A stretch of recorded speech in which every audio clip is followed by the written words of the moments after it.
Time is a lie, not the gentle lie we tell ourselves about being 5 minutes late, or the comforting lie that tomorrow will be better than today. No, time itself, the very foundation upon which every moment of your existence rests, might be nothing more than an elaborate cosmic deception. Right now, as you hear these words, you believe you are moving forward through time, carried along by its invisible current like a leaf on a river. But what if that river doesn't exist? What if the very concept that defines your entire reality, past, present, future, is nothing but an illusion crafted by a universe that operates on principles so alien, so fundamentally different from what you perceive, that your mind literally cannot grasp them without breaking apart? The Big Bang did not bang. This isn't poetry. This is the most terrifying scientific reality you will ever confront. For nearly a century, we've painted this picture of cosmic genesis, a single point of infinite density and temperature suddenly exploding into existence, creating space and time in one magnificent, thunderous moment. But here's what keeps physicists awake at night, staring at equations that refuse to make sense. There was no sound, no explosion, no moment of creation. There was no before for something to explode into, no stage for this cosmic drama to unfold upon. The Big Bang wasn't an event. It was the birth of events themselves. It wasn't something that happened in time. It was the moment time began to happen. But even that statement assumes time began somewhere, somehow. And that assumption might be the most dangerous delusion humanity has ever entertained. You exist in what you call the present moment. You remember what you call the past. You anticipate what you call the future. But what if I told you that every single one of these experiences, every memory, every plan, every heartbeat you count as evidence of time's passage, exists simultaneously in a cosmic tapestry so vast and complex that the human mind can only perceive tiny, sequential fragments of it? What if your entire life, from birth to death, along with every moment that ever was or ever will be, is happening right now, spread across dimensions your brain cannot access? Picture this. You're standing in a vast library, but not an ordinary one. This library contains every possible moment that has ever existed or could exist, filed away like books on infinite shelves. Each book is a moment. Your first breath, the heat death of the universe, the dinosaurs roaming the earth, civilizations yet to be born on worlds that don't yet exist. Now imagine you can only read one word at a time, in a specific sequence, never allowed to flip pages or jump between books. That single word you're reading? That's what you call the present moment. The books behind you, the past, the books ahead, the future. But every word in every book exists simultaneously. Your perception of reading them sequentially is just a limitation of your consciousness, not a property of the library itself. This is the universe you inhabit, though you've never realized it. Time might not be a dimension through which you move. It might be a dimension across which you're spread, like butter across bread, experiencing yourself one thin slice at a time. The flow of time that feels so real, so undeniable, might be nothing more than the way your consciousness samples reality, like a radio that can only tune to one station at a time, never hearing the symphony of all frequencies playing simultaneously. But if time is an illusion, if the flow of moments is just a trick of consciousness, why does it exist at all? Why would the universe go through the trouble of creating this elaborate deception? Why not just let us experience all moments simultaneously, see the cosmic tapestry in its full glory? The answer might be more disturbing than you're prepared to handle. Perhaps time isn't something the universe created for us. Perhaps it's something we created to survive the universe. Consider this. Reality is too much for any conscious mind to bear. The totality of existence, spread across all possible moments and dimensions, would obliterate any awareness that tried to comprehend it fully. So consciousness, in its desperate attempt to make sense of infinite complexity, creates a filter. It creates time. It creates the illusion of sequential moments, of cause and effect, of a story with a beginning, middle, and end. Time might be consciousness protecting itself from the unbearable weight of eternity. Think about your dreams for a moment. In dreams, time becomes fluid, elastic, meaningless. You can live entire lifetimes in minutes, or experience hours while barely sleeping for seconds. Past, present, and future blend together in impossible ways. You accept these temporal impossibilities without question while dreaming, because in that state, your consciousness isn't bound by the same filters it uses during waking life. What if dreams aren't the aberration? What if the rigid, linear flow of waking time is the dream? And what we call dreams are glimpses of how time actually works. Every physicist who has ever stared into the quantum realm has encountered this same disturbing truth. At the fundamental level of reality, time behaves nothing like our experience suggests it should. Particles exist in multiple states simultaneously until observed. Effects can precede their causes. Events separated by vast distances can influence each other instantaneously.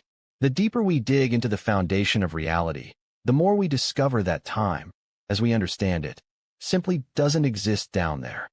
Einstein showed us that time is relative, that it can stretch and compress depending on gravity and velocity. But even Einstein struggled with the implications of his own discoveries. If time is flexible, if it can be manipulated, slowed down, sped up, if even reversed under the right conditions, what exactly is it? Is it a fundamental property of the universe, like mass or energy? Or is it something else entirely, a byproduct, a side effect, an emergent property that arises from deeper, timeless processes? The mathematics of modern physics paint an even stranger picture. In the equations that govern quantum mechanics, general relativity, and string theory, time often appears as just another coordinate, no different from spatial dimensions. You can move forward or backward through it mathematically with equal ease. There's no inherent arrow pointing from past to future, no universal clock ticking away moments in sequence. The mathematical universe is timeless, eternal, and completely indifferent to our experience of temporal flow. Yet here you are, trapped in what feels like an inexorable march from past to future, aging with each second, accumulating memories, watching the world change around you. If the fundamental laws of physics suggest that time is an illusion, why do you experience it so powerfully? Why does entropy always increase? Why do you remember the past, but not the future? Why does cause seem to precede effect in your reality, when the deeper reality suggests no such relationship exists? These aren't just academic questions. They're existential crises waiting to explode your understanding of everything you've ever believed about existence. If time is indeed an illusion, then death might be an illusion too. If all moments exist simultaneously in some cosmic now, then everyone who has ever died is still alive somewhere in that eternal tapestry, just as you are still a child, still unborn, still drawing your last breath. The grief you feel for lost loved ones, the fear you carry about your own mortality, these might be based on a fundamental misunderstanding of how existence actually works. But the questions get darker, more unsettling the deeper we go. If time is an illusion created by consciousness, then consciousness itself becomes the central mystery. What is this thing that's capable of creating such an elaborate deception? How does it arise from unconscious matter? Why does it need to filter reality through the lens of time at all? And perhaps most disturbing of all, if consciousness creates time, and time creates the appearance of a universe evolving from simple to complex, from lifeless to alive, from unconscious to conscious, then what came first? How can consciousness create time if time was necessary for consciousness to evolve? We might be caught in the ultimate cosmic paradox, a loop so strange and self-referential that it breaks every category of logic we've ever developed. Consciousness creates time to make sense of reality. But consciousness required time to evolve from unconscious matter. But time might only exist because consciousness creates it. It's like asking whether the chicken came before the egg, except the chicken and egg are the two most fundamental aspects of existence itself, and the answer determines whether anything you've ever experienced has any basis in reality. The universe you think you inhabit, with its clear timeline from Big Bang to heat death, its arrow of entropy pointing toward increasing disorder, its causal chains linking every effect to its cause, might be nothing more than a story consciousness tells itself to avoid going mad from the truth. The truth that all moments exist simultaneously. The truth that causality is an illusion. The truth that beginning and end, birth and death, creation and destruction are just different perspectives on a timeless, eternal, unchanging whole. And yet, even if all of this is true, even if time is the greatest illusion ever conceived, it's an illusion that works. It allows you to function, to make decisions, to love and lose and hope and fear. It gives meaning to your actions, weight to your choices, poignancy to your limited moments. Without time, there would be no stories, no growth, no change, no surprises, no discoveries. Without time, existence might be eternal and perfect and utterly, horrifyingly static. So perhaps the real question isn't whether time exists, but why consciousness chooses to experience this particular illusion when infinite others are possible. Why this story? Why this sequence? Why this direction? The universe has had eternity to explore every possible arrangement of matter and energy, every possible combination of events and outcomes. Out of all the possible ways consciousness could sample reality, why did it choose this one, where time flows forward, where entropy increases, where complexity emerges from simplicity, where awareness arises from unconsciousness? The answer might be hiding in plain sight, embedded in the very experience you're having right now. As you hear these words, as they trigger thoughts and emotions and new questions in your mind, you are participating in the universe's attempt to understand itself. Every moment of consciousness is the cosmos examining its own nature, questioning its own existence, searching for meaning in its own vast complexity. Time might exist because it's the only way the universe can tell itself the story of how it came to be conscious of itself. But that story, the story you think you're living, the story of a universe that started simple and became complex, that began unconscious and developed awareness, that story might be backwards. What if consciousness came first? What if awareness is the fundamental property of existence, and matter, energy, space, and time are just the tools consciousness uses to experience itself in different ways? What if the Big Bang wasn't the beginning of everything, but just the moment when consciousness decided to dream up a reality where it could pretend to evolve, pretend to emerge, pretend to discover itself for the first time? This possibility is so alien to human thinking that it's almost impossible to grasp. We're used to thinking of consciousness as something that emerged from unconscious matter through billions of years of evolution. But what if evolution itself is consciousness exploring the space of possible forms it could take? What if every species that ever lived, including humans, is just consciousness trying on different costumes, experiencing reality from different perspectives, learning about itself through the lens of limitation and mortality? If this is true, if consciousness is fundamental and time is just one of its tools, then the question, why does time exist at all, becomes, why does consciousness choose to experience itself through time? And suddenly, we're not asking about physics anymore. We're asking about the deepest motivations of existence itself. We're asking why consciousness would choose limitation over unlimited awareness, why it would choose the pain of separation over the bliss of unity, why it would choose the fear of death over the security of eternal existence. Maybe consciousness experiences time because eternity is boring. Maybe it dreams up the illusion of sequential moments because surprise is more interesting than certainty, because discovery is more thrilling than knowledge, because hope is more motivating than fulfillment.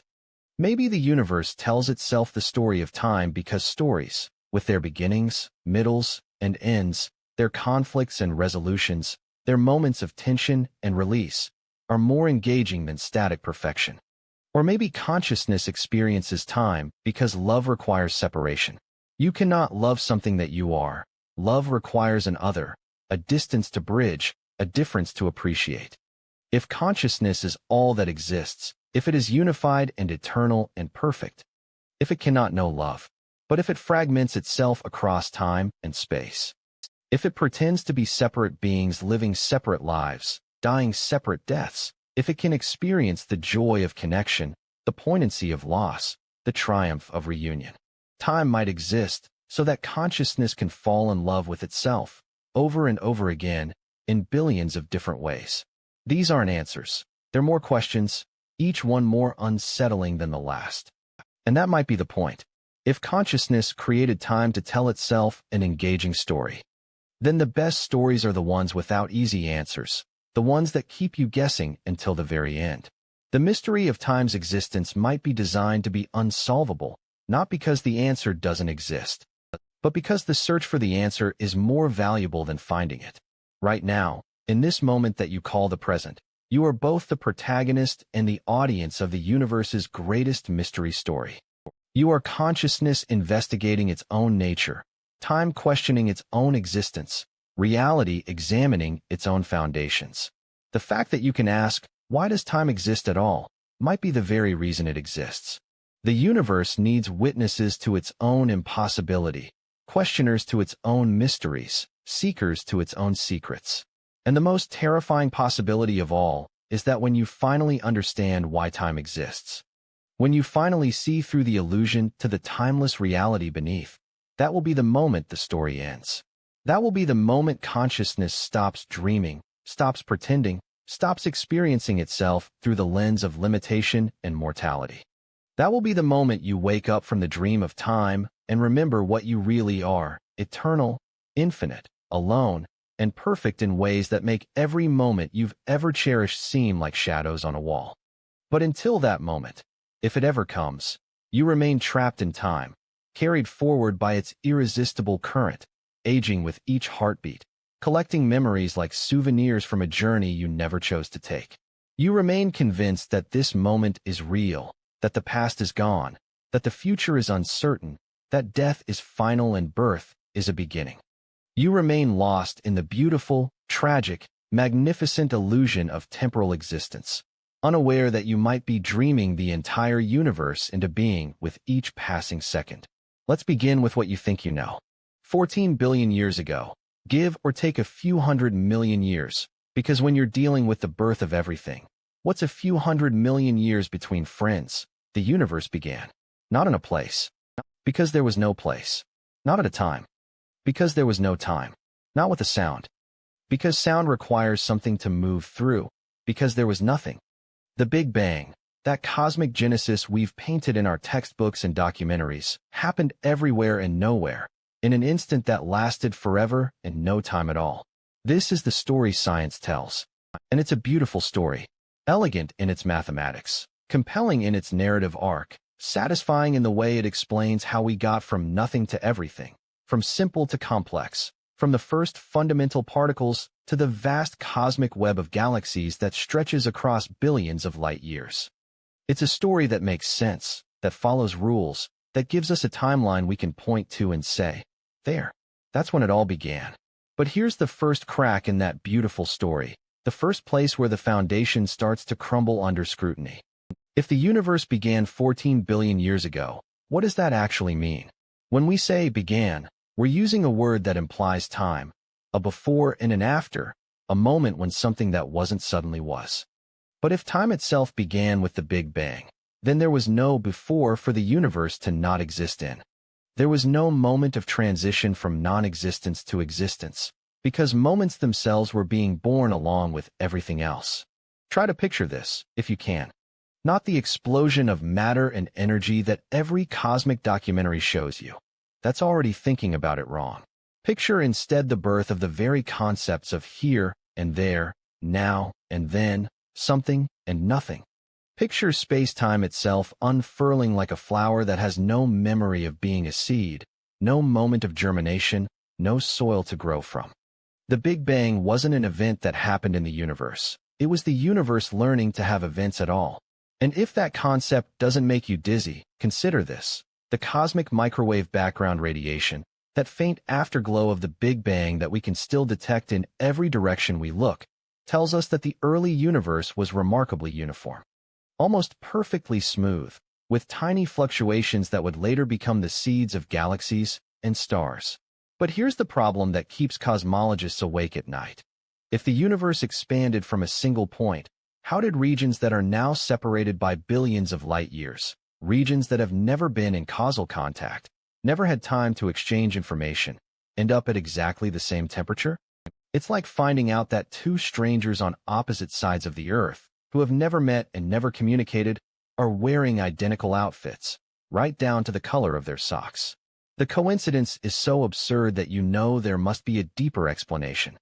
But what explanation could possibly account for this cosmic coordination? The answer scientists have proposed is inflation, a period of exponential expansion in the first fraction of a second after the Big Bang, when the universe grew faster than the speed of light itself. Not faster than light can travel through space, but faster than space itself could maintain causality. In less time than it takes light to cross the nucleus of an atom, the universe expanded by a factor of at least 1026. Every point in space was stretched so far from every other point that what had once been a tiny, causally connected region became the vast, apparently disconnected cosmos we observe today. But inflation, while solving some problems, creates others that are even more disturbing. If space itself can expand faster than light, if causality can be broken on cosmic scales, what does that say about the nature of space and time? Are they fundamental properties of reality, or are they more like the surface of an ocean, apparently solid and continuous from our limited perspective? Or actually composed of something deeper, something more chaotic and unpredictable? The early universe wasn't just hot.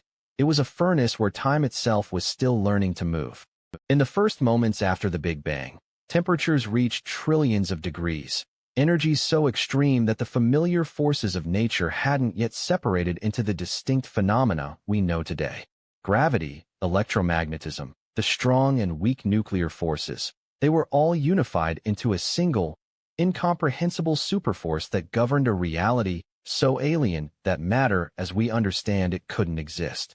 Picture a symphony orchestra before the conductor raises his baton, when all the musicians are still tuning their instruments. The cacophony of sound isn't random. There are patterns, harmonies trying to emerge, rhythms attempting to synchronize, but it's not yet music. The early universe was like that cosmic tuning period, when the fundamental forces were still finding their voices, still learning to play in harmony, still discovering what roles they would take in the grand composition of existence. As the universe expanded and cooled, these forces began to separate, to crystallize into distinct phenomena with their own rules and behaviors. First, gravity broke away, becoming the gentle giant that would eventually sculpt galaxies and stars. Then the strong nuclear force found its voice, learning to bind quarks into protons and neutrons. The electromagnetic force and weak nuclear force remained unified for a while longer, like dance partners who can't quite decide when to separate, before finally splitting into their own distinct identities. But here's where the story becomes even stranger. These forces didn't just separate randomly. They separated in exactly the right way to make complexity possible. If gravity had been slightly stronger, the universe would have collapsed back in on itself before stars could form. If it had been slightly weaker, matter would have dispersed so quickly that galaxies never would have coalesced. If the strong nuclear force had been just a few percent different, stable atomic nuclei couldn't exist.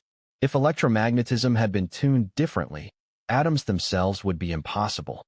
The precision required for a universe capable of supporting complexity, life, consciousness, it's staggering. Change any of the fundamental constants by a tiny fraction, and you get a cosmos that's either a brief flash of expansion followed by immediate collapse, and an eternal, empty void where nothing interesting ever happens. The universe we inhabit sits on a knife's edge of possibility, balanced so precariously between order and chaos that it seems almost designed to produce exactly the kind of reality you find yourself experiencing. This is what physicists call the fine-tuning problem, and it's one of the most unsettling discoveries in all of science.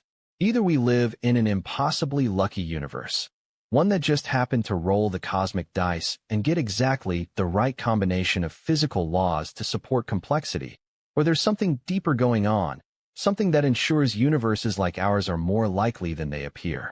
Some scientists propose that we live in a multiverse, an infinite collection of universes with different physical laws, different constants, different rules. In this scenario, our universe isn't special, it's just one of countless cosmic experiments. And we exist in this particular one simply because it's the kind of universe where conscious observers can evolve to wonder about their existence. It's a form of cosmic natural selection. Only the universe is capable of producing observers will have anyone around to notice how perfectly they're tuned. But the multiverse hypothesis, while elegant, pushes the mystery back one level without solving it. If there are infinite universes with every possible combination of physical laws, then what determines the rules that govern the multiverse itself? What decides which universes get created and which remain forever potential? We're back to asking the same fundamental questions, just on a larger scale.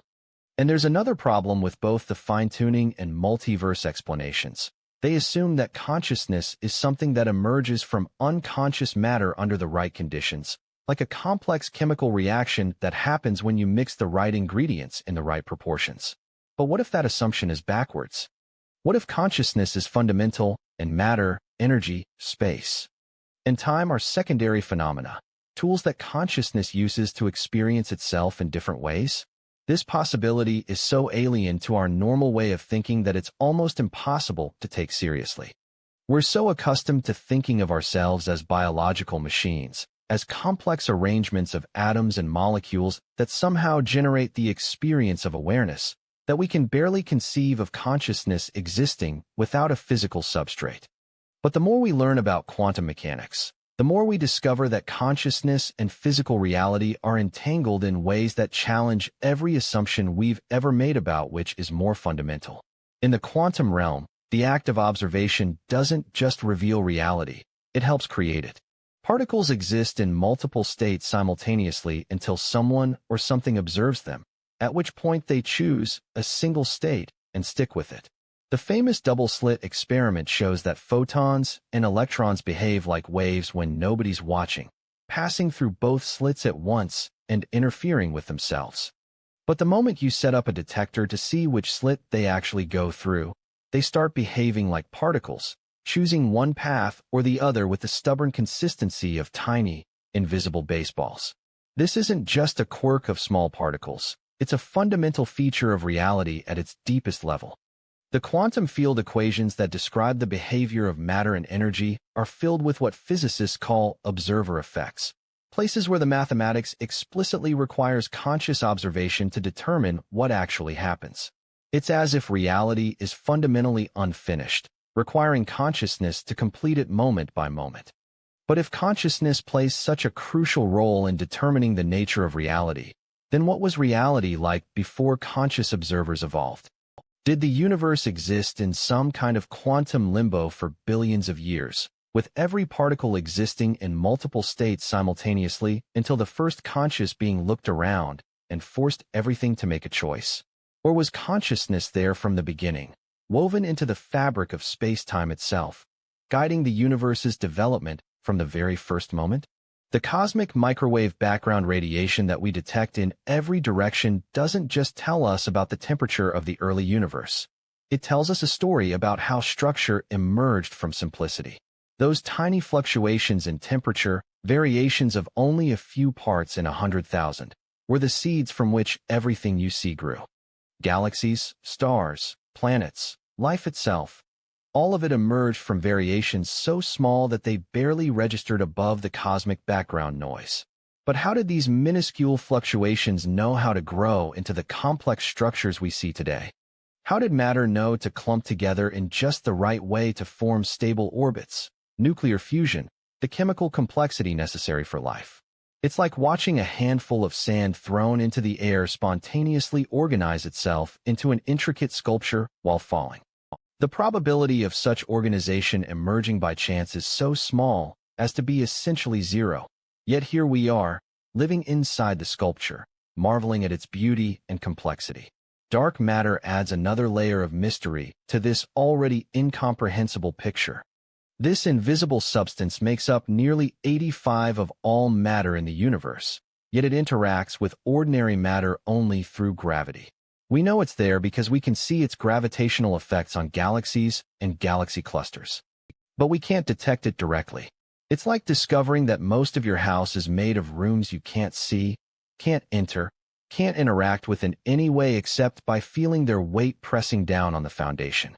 And dark matter isn't even the strangest part.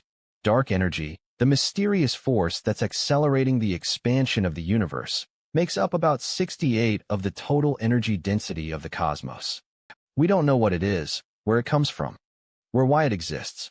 We only know that it's pushing space itself apart at an ever-increasing rate, driving galaxies away from each other faster and faster as time goes on. Think about what this means for the future of the universe. If dark energy continues to accelerate expansion, then eventually every galaxy except our own local group will disappear beyond our cosmic horizon. The night sky will go dark.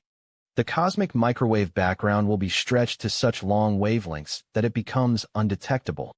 Future civilizations, if any exist, will look out at a universe that appears to contain nothing but their own galaxy, surrounded by infinite, empty darkness. They'll have no way of knowing about the Big Bang, no evidence of cosmic evolution, no hint that they're part of a vast cosmic community of galaxies stretching across billions of light years. The universe they observe will be fundamentally different from the one we see today, not because the laws of physics have changed, but because the expansion of space itself will have hidden the evidence of cosmic history. Reality, from their perspective, will appear smaller, simpler, more static than it actually is. They'll be living in the same universe we are.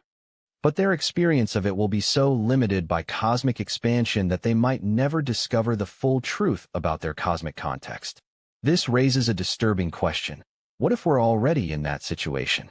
What if the universe we observe is just a tiny fragment of a much larger, much more complex reality that's been hidden from us by cosmic expansion, by the limitations of light speed, by the finite age of the universe?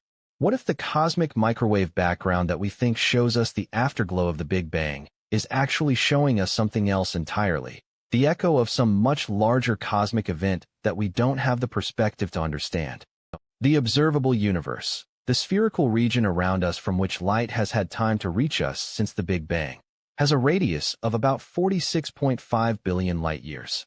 But the actual universe, the totality of everything that exists, is almost certainly much larger than this. How much larger? We don't know. It could be infinite. It could be so vast that our entire observable universe is like a single grain of sand on an endless beach. Or it could be curved in ways that make the very question of size meaningless. If the universe has no edge, then where does it begin? This isn't a trick question. It's one of the most profound mysteries in cosmology. We can trace cosmic history back to the first fraction of a second after the Big Bang, but we can't go back to the moment of the Big Bang itself. The mathematics break down, the physics becomes meaningless, and we're left staring into an abyss of infinite density and temperature where the very concepts of space and time lose all meaning. Some physicists propose that the Big Bang wasn't really the beginning, but just a transition point between different phases of cosmic existence. Maybe the universe has been expanding and contracting in endless cycles, with each Big Bang followed by a period of expansion, then contraction, then another Big Bang. Or maybe our universe is just one bubble in an infinite foam of universes, each with its own Big Bang, its own history, its own physical laws. But even these proposals just push the mystery back another level. What drives the cycles? What creates the foam? What determines which universes get to exist and which remain forever potential? We keep discovering deeper layers of mystery, like archaeologists who find that every buried city sits on top of another buried city, stretching down into an infinite regress of ancient civilizations. The cosmic web, the largest structure in the universe, reveals patterns that stretch across billions of light years. Galaxies aren't randomly distributed through space. They're arranged in vast filaments and sheets surrounding enormous voids, like the foam on top of a cosmic cappuccino. This structure emerged from those tiny fluctuations in the cosmic microwave background. But the process by which simple variations in density grew into such complex, beautiful patterns is still not fully understood. What we do know is that this structure is temporary. Dark energy is slowly pulling it apart, stretching space faster than gravity can pull matter together. The cosmic web that took billions of years to form will eventually be torn apart by the accelerating expansion of space itself. The filaments will break, the galaxy clusters will disperse, and eventually even individual galaxies will be pulled apart as dark energy overcomes every force trying to hold matter together. But that dissolution is still trillions of years in the future. For now, we exist in what might be the universe's golden age, a time when stars are still forming, when galaxies are still colliding and merging, when complexity is still increasing and new forms of organization are still emerging.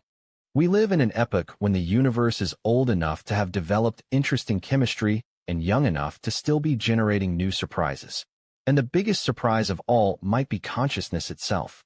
Somehow, in this vast cosmos of dark matter and dark energy, of expanding space and cooling temperatures, matter has organized itself into patterns complex enough to become aware of their own existence. You are made of atoms that were forged in the cores of dying stars, arranged in configurations that allow you to contemplate the very stars that created you. You are the universe examining itself, questioning its own nature, wondering about its own origins and ultimate fate. This self-awareness, this capacity for wonder and questioning, might be the most improbable thing in the entire cosmos. The probability of unconscious matter spontaneously organizing itself into conscious observers seems so vanishingly small that its occurrence borders on the miraculous.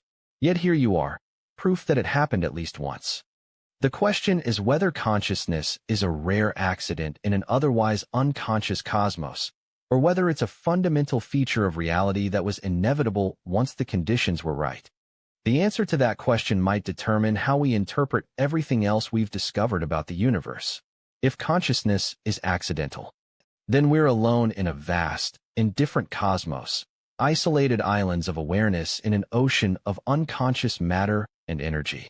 But if consciousness is fundamental, if it's woven into the fabric of reality itself, if every mystery we've encountered, the fine-tuning of physical constants, the role of observation in quantum mechanics, the emergence of complexity from simplicity, might be evidence of something far more profound than we've dared to imagine.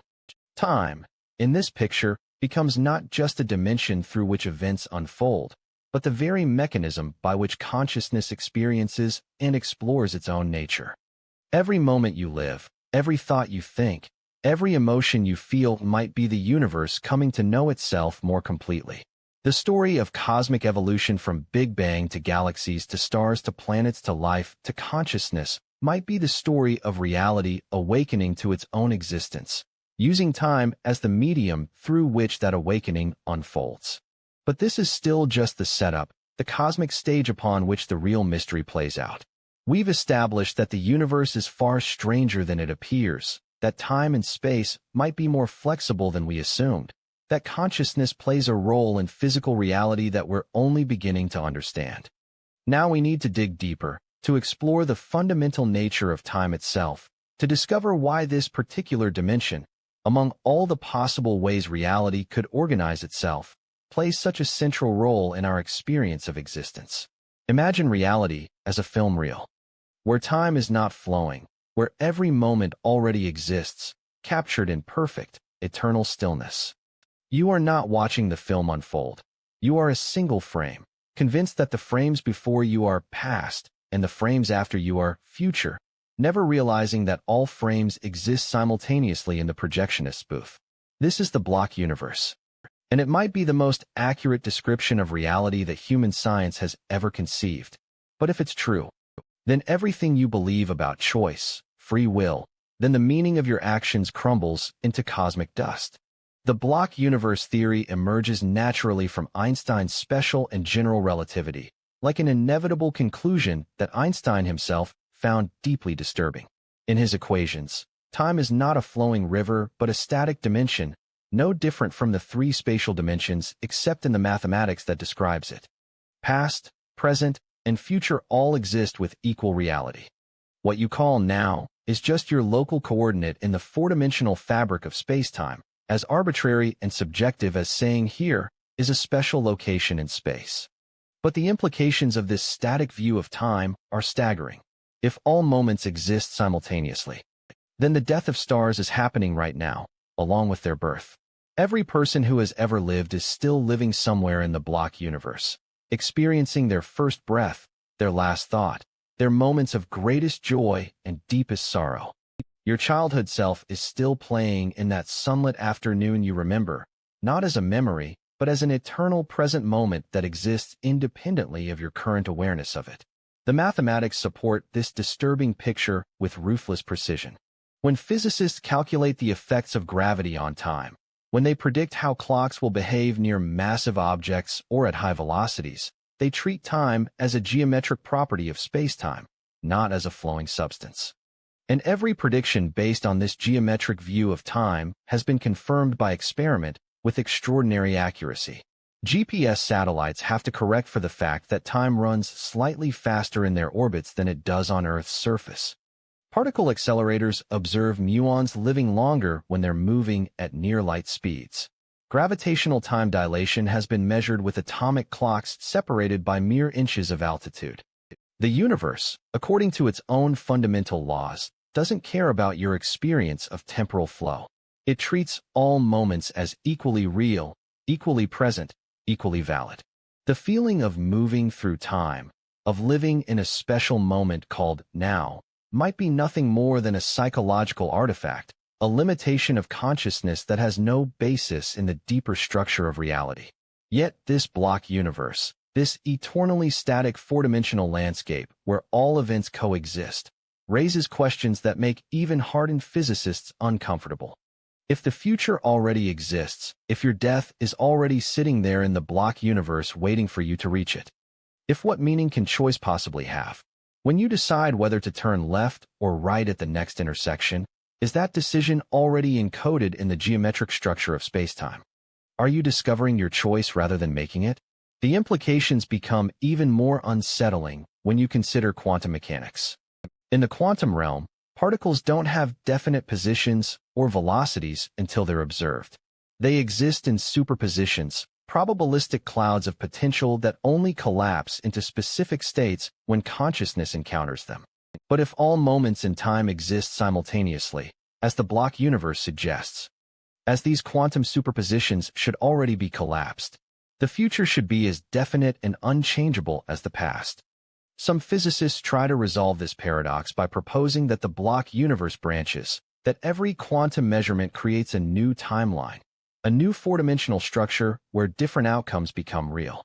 This is the many-worlds interpretation of quantum mechanics, and it multiplies the mystery rather than solving it. Instead of one static block universe, we now have infinite block universes, one for every possible outcome of every quantum event that has ever occurred. Picture this. At this very moment, as you read these words, reality is branching into countless parallel versions of itself. In some branches, you continue reading. In others, you stop and think about something else. In still others, quantum fluctuations in your brain cause slightly different thoughts, slightly different emotional responses, slightly different interpretations of these very sentences. Each branch is equally real, equally valid, equally deserving of the title reality. But if infinite versions of you are experiencing infinite variations of this moment, then which one is the real you? Are you all of them simultaneously? Are you just one arbitrarily selected from an infinite collection of possibilities?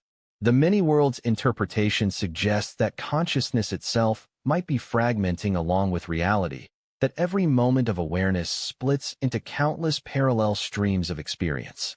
This brings us to one of the deepest mysteries in physics, the measurement problem. When a quantum system is observed, why does it choose one specific outcome instead of remaining in superposition? The mathematics of quantum mechanics can tell us the probability of different outcomes, but they can't tell us why any particular outcome actually occurs. It's as if reality is constantly rolling dice, but we can never understand what makes the dice land the way they do.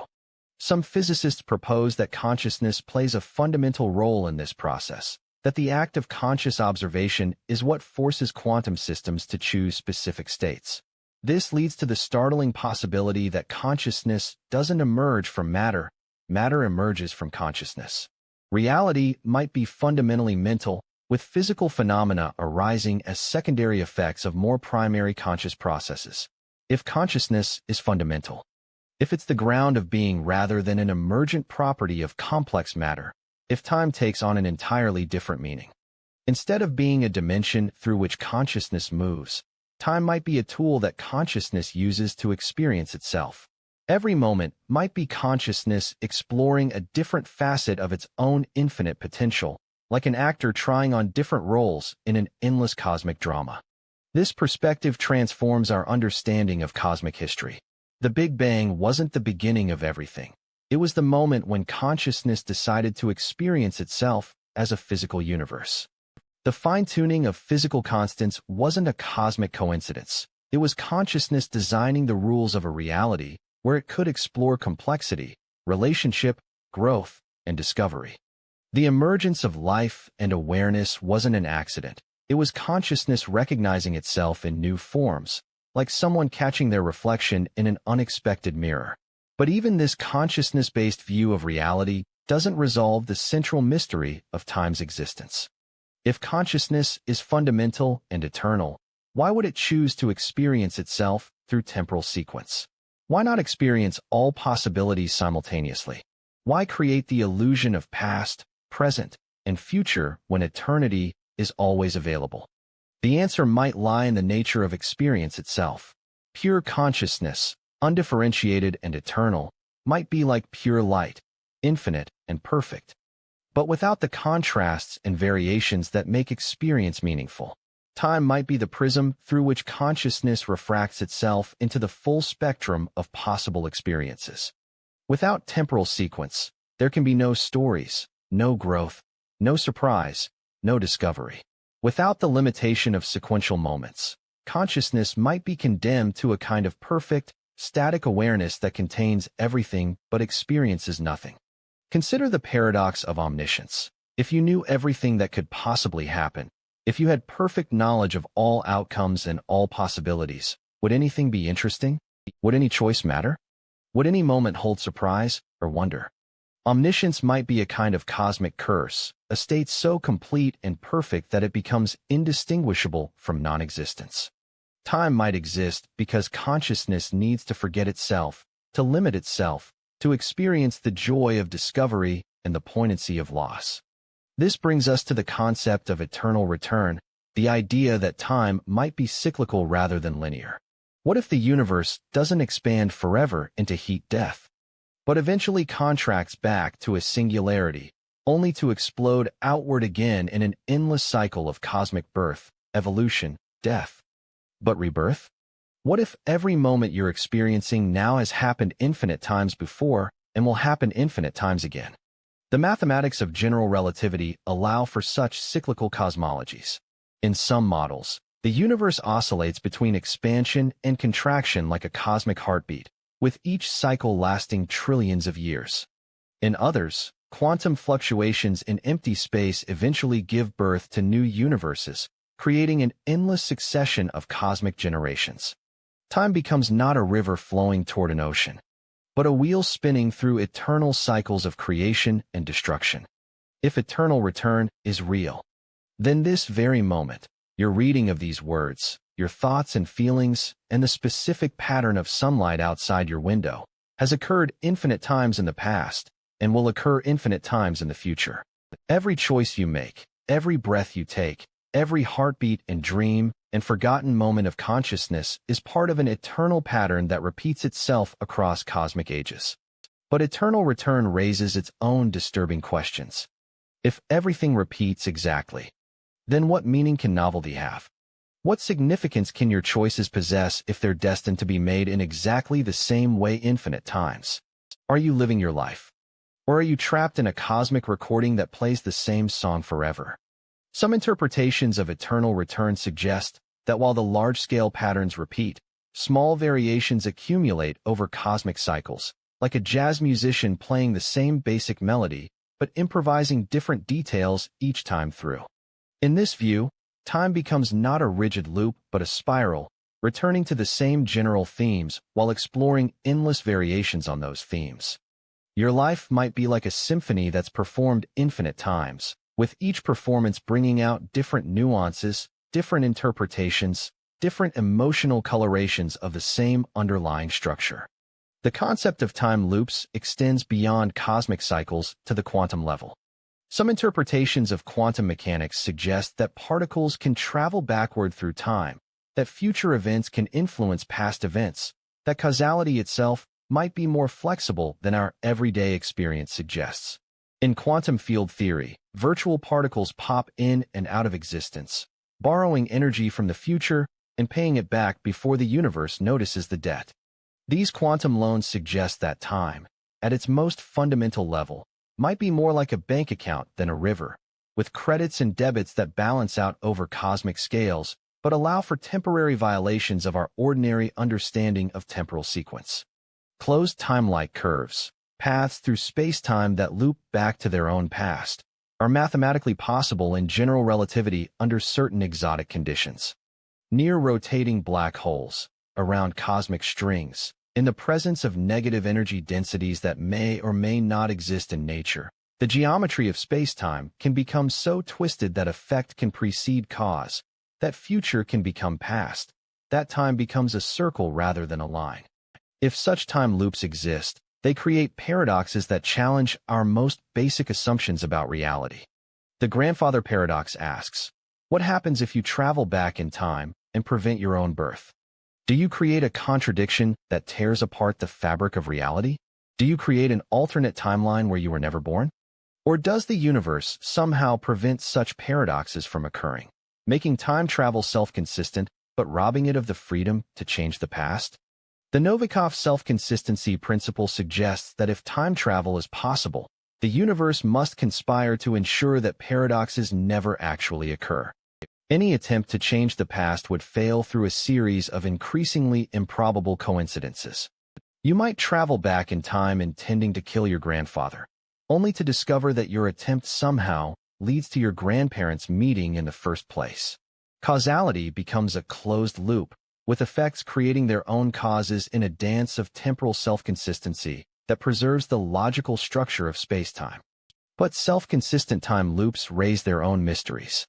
If your future self travels back to give your past self information that leads to the invention of time travel, where did the information originally come from? You learned it from yourself, but you only knew it because you had learned it from yourself. The information has no origin point, no moment of creation. It simply exists in a closed causal loop that has no beginning and no end. This is the Bootstrap paradox, and it suggests that information, like energy, might be conserved across time. Just as energy cannot be created or destroyed, but only transformed from one form to another, information might be able to flow backward and forward through time without ever being truly created or destroyed. Your memories, your knowledge, your sense of identity might be part of closed loops that stretch across past and future, making you both the product and the creator of your own existence. The implications extend beyond individual time travel to the structure of the universe itself. If information can flow backward through time, if future events can influence past events, if the entire history of the cosmos might be one vast, self-consistent loop, the Big Bang might have been caused by events near the heat death of the universe. The fine-tuning of physical constants might be the result of future conscious beings somehow influencing the initial conditions that led to their own existence. The universe might be its own cause, its own creator, its own reason for being. This possibility transforms our understanding of cosmic purpose and meaning. Instead of being accidental products of blind cosmic forces, conscious beings might be integral parts of the universe's causal structure. Your existence, your awareness, your ability to wonder about the nature of time itself might be necessary ingredients in the cosmic recipe that creates the conditions for your own existence. You might not be a random byproduct of cosmic evolution. You might be one of the universe's ways of ensuring that it comes into being at all.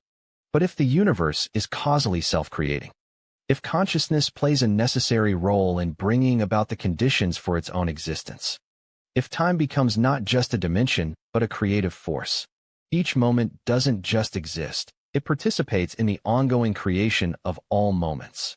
The present doesn't just follow from the past, it reaches backward to help create the past that leads to it. The future doesn't just emerge from current conditions, it reaches backward to help establish those conditions. Time becomes a collaborative artwork, painted by all conscious beings across all moments, with each brushstroke influencing not just the future canvas, but the past canvas as well. Your choices don't just determine what happens next, they participate in determining what led to this moment. Your consciousness doesn't just experience reality, it helps create the reality it experiences. This creative view of time suggests that every moment is a negotiation between past and future, between what was and what could be, between necessity and possibility. The present moment isn't fixed and determined. It's a dynamic balance point where infinite possibilities collapse into specific actualities through processes we're only beginning to understand.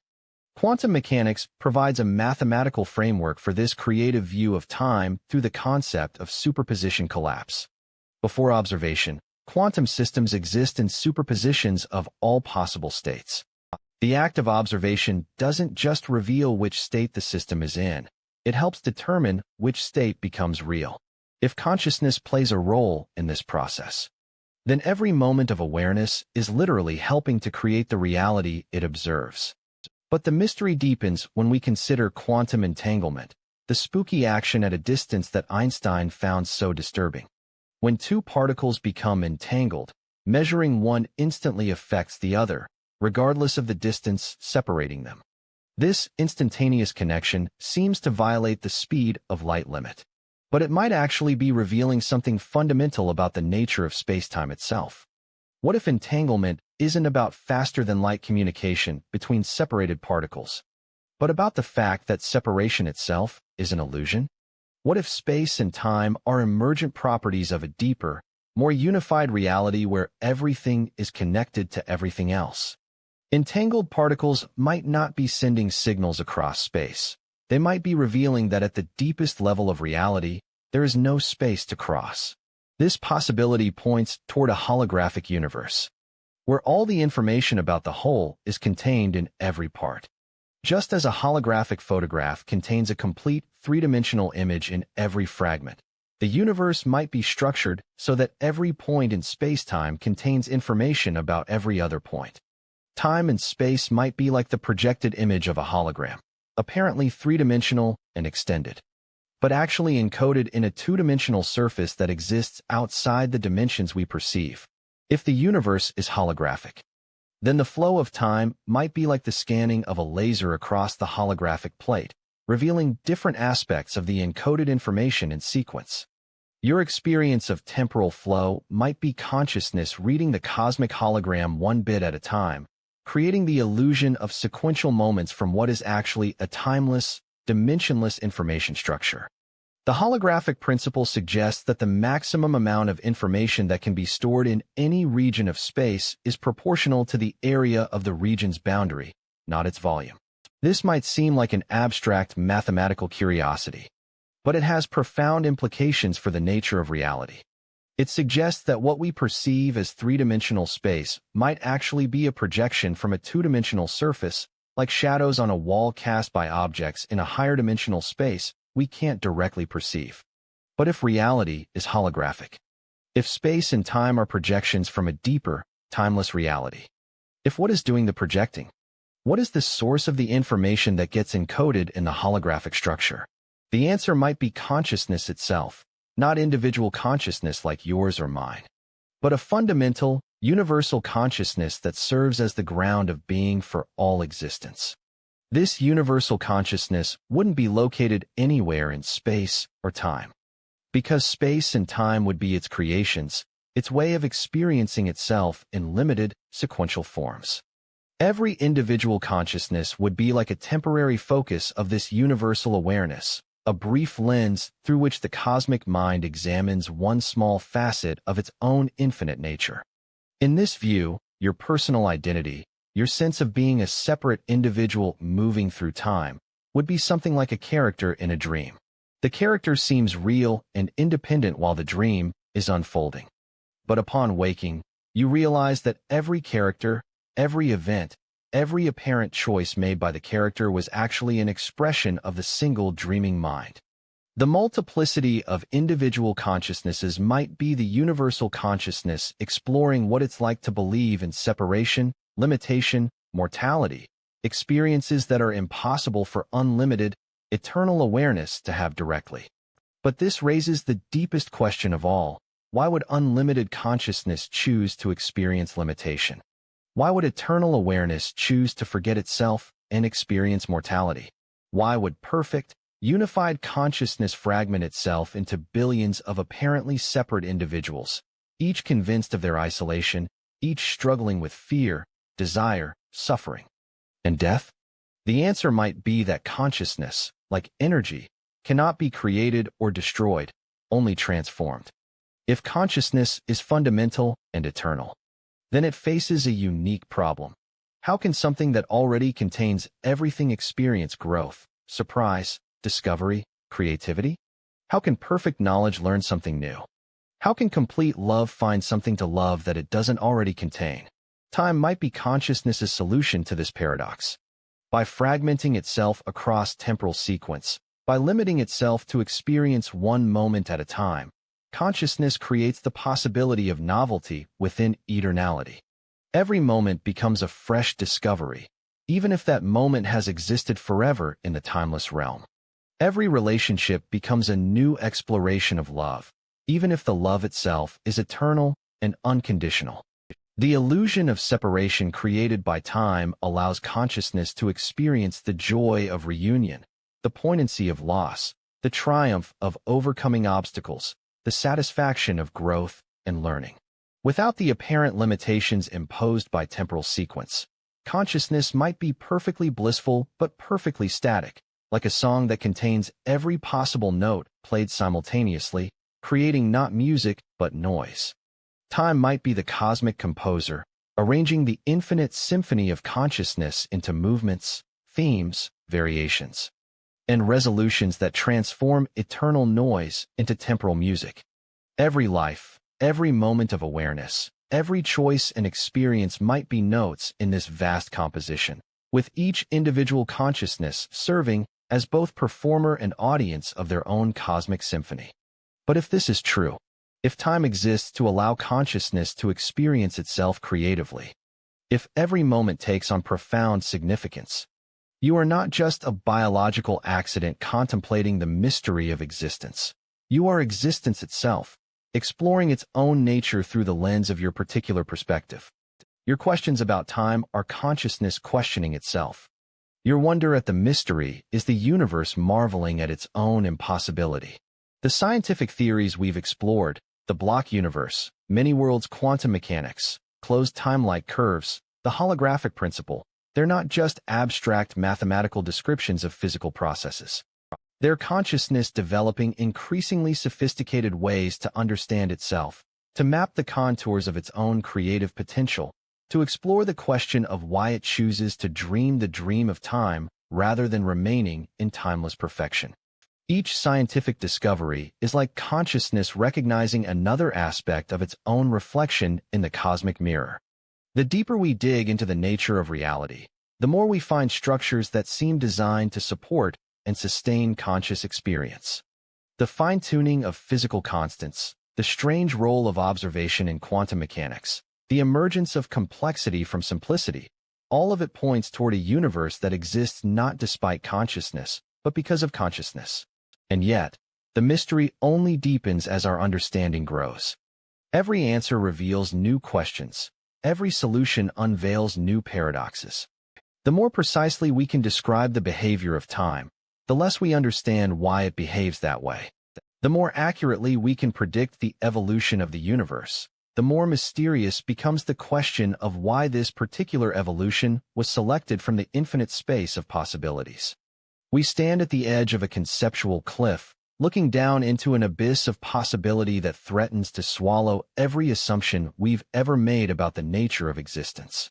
The scientific exploration of time has led us not to solid ground, but to a place where the ground itself becomes questionable, where the very concepts of existence and non-existence, reality and illusion, self and other begin to dissolve into something far stranger and more wonderful than we ever imagined possible. In the beginning was the paradox, and the paradox was with time, and the paradox was time. This isn't theology. This is the inevitable conclusion of every serious attempt to understand why temporal existence is possible at all. The deeper you dig into the mystery of time, the more you discover that it cannot exist, and yet here it is, flowing around you, through you, as you with every passing second. The universe appears to be constructed from logical impossibilities that somehow function perfectly, like a machine built from contradictions that nevertheless runs with clockwork precision. Consider the simplest question you can ask about time. When did it begin? If time began at the Big Bang, then there was a moment when time transitioned from non-existence to existence. But the very concept of transition requires time, a before and after, a process of change, a duration through which the transition unfolds. How can time begin to exist when the beginning of existence itself requires time to already exist? It's like asking someone to lift themselves off the ground by pulling on their own shoelaces. Logically impossible, yet somehow the universe managed to do exactly that. This is the bootstrap problem of cosmic existence. And it's not just a philosophical curiosity. It's the foundation upon which all reality appears to rest. Every attempt to trace causality back to its ultimate source leads to the same impossible conclusion. The universe must somehow be the cause of its own existence, the reason for its own being, the explanation for its own possibility of having explanations. The paradox becomes even more acute when you consider the role of information in physical law. The equations that govern reality, from quantum mechanics to general relativity, are fundamentally informational structures. They describe relationships, probabilities, symmetries, conservation laws. But information requires something to inform, some consciousness or computational process to read and interpret the mathematical relationships. Without consciousness to observe quantum states, particles remain in superposition. Without minds to solve the equations, the laws of physics remain eternally potential rather than actual. But consciousness itself emerged from unconscious matter through billions of years of evolution governed by those same laws. The laws of physics created the brains that could understand the laws of physics. Information shaped matter into configurations capable of processing information. The equations wrote themselves into existence by describing the processes that would eventually create beings capable of discovering the equations. This circular causality, information creating consciousness creating information, suggests that the universe operates on principles that violate every assumption we have about logical consistency. Yet it works. Not only does it works so well that it created beings capable of recognizing the paradox of their own existence.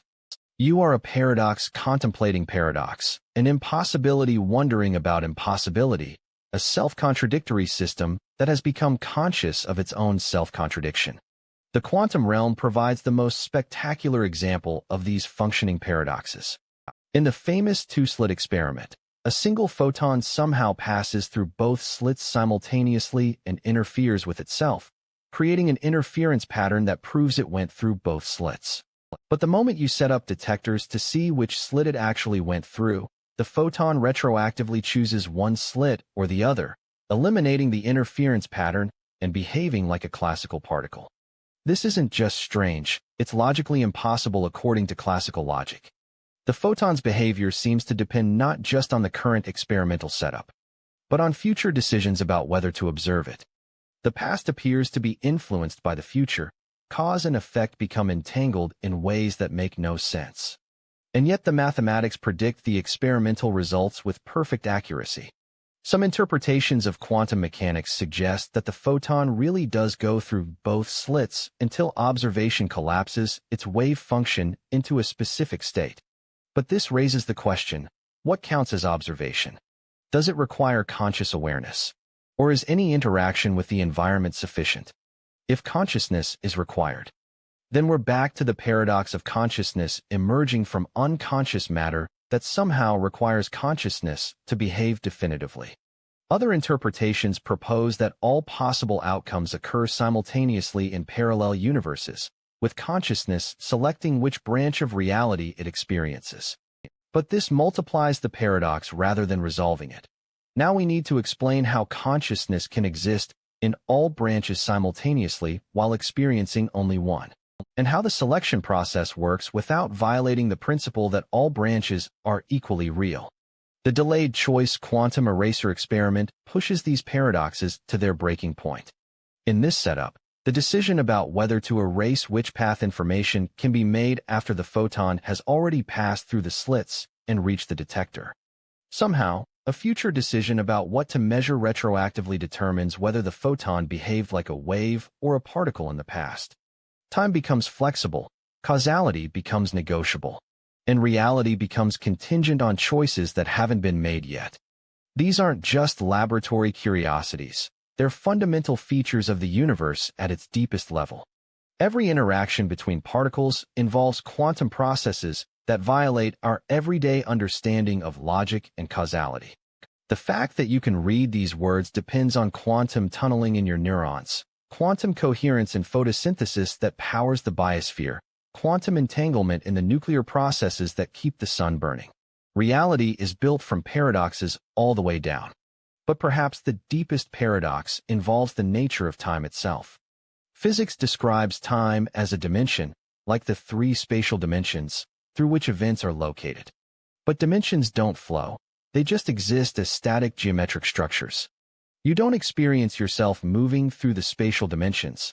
You simply occupy a location in three-dimensional space. If time is truly analogous to space, then you shouldn't experience yourself moving through it either. You should simply occupy a location in four-dimensional space-time. Yet you undeniably experience temporal flow.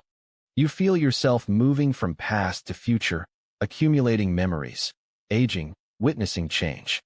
This feeling is so basic, so fundamental to conscious experience, that it's almost impossible to question.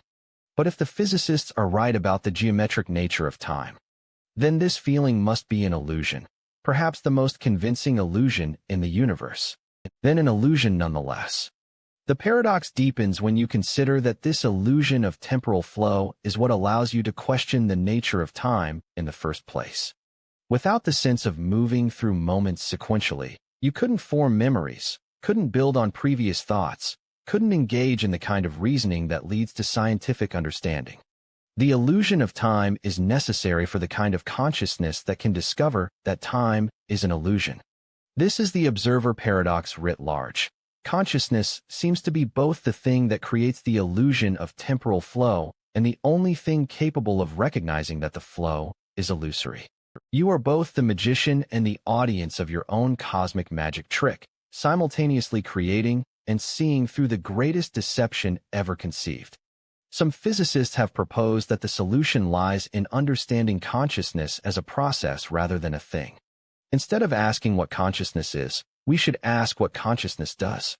And what it does, apparently, is sample the static four-dimensional block universe in a way that creates the experience of temporal flow. Consciousness might be like a searchlight scanning across the landscape of space-time, illuminating one moment at a time and creating the illusion of motion through time. But this raises new paradoxes. What controls the movement of the consciousness searchlight? What determines the speed at which it scans across space-time? Why does it move in one direction rather than another? And most puzzling of all, what is the medium in which the scanning process takes place?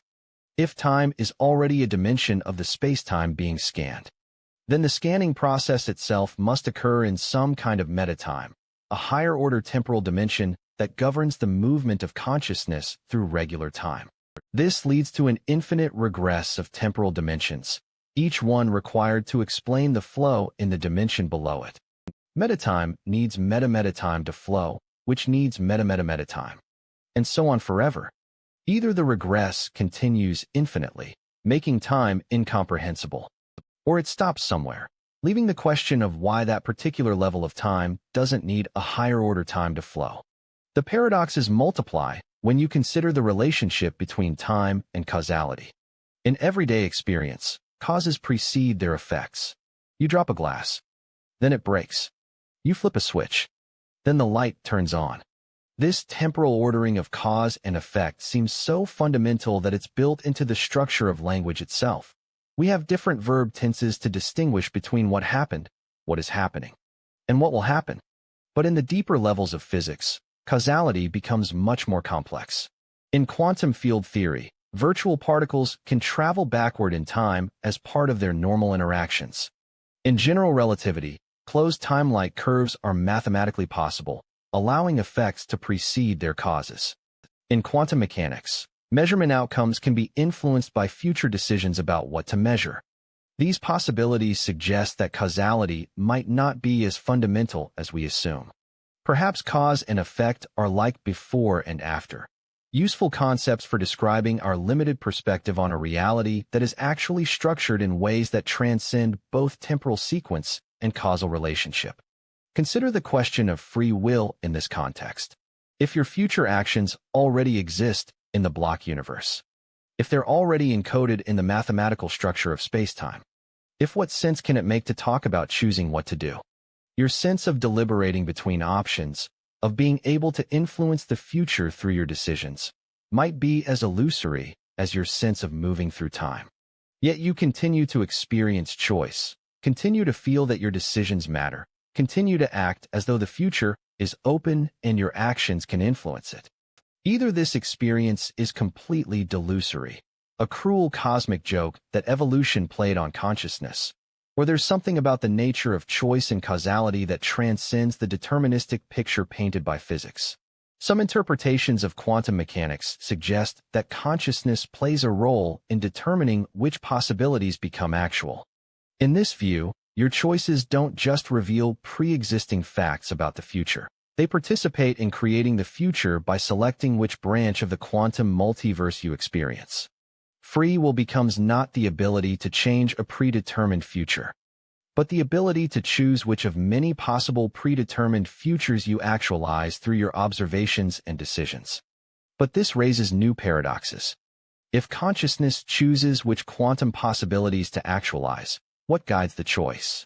Is there some metaconsciousness that chooses how consciousness chooses? Or does consciousness choose randomly, making free will equivalent to cosmic dice rolling? Either option seems to eliminate the kind of meaningful agency that the concept of free will was supposed to preserve. The measurement problem in quantum mechanics reveals another layer of paradox. When a quantum system is observed, its wave function collapses from a superposition of possibilities to a single definite state. But what exactly constitutes measurement? Is it the interaction with a measuring device? Or does it require conscious observation?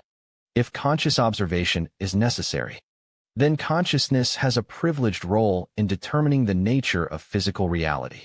But consciousness itself is presumably made of quantum particles that should obey the same laws as everything else.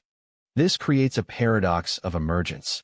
Consciousness emerges from quantum processes, but quantum processes require consciousness to behave definitively. Which came first, the consciousness that collapses wave functions, or the collapsed wave functions that make consciousness possible? It's another version of the chicken and egg problem. But this time the chicken and egg are the two most fundamental aspects of reality itself.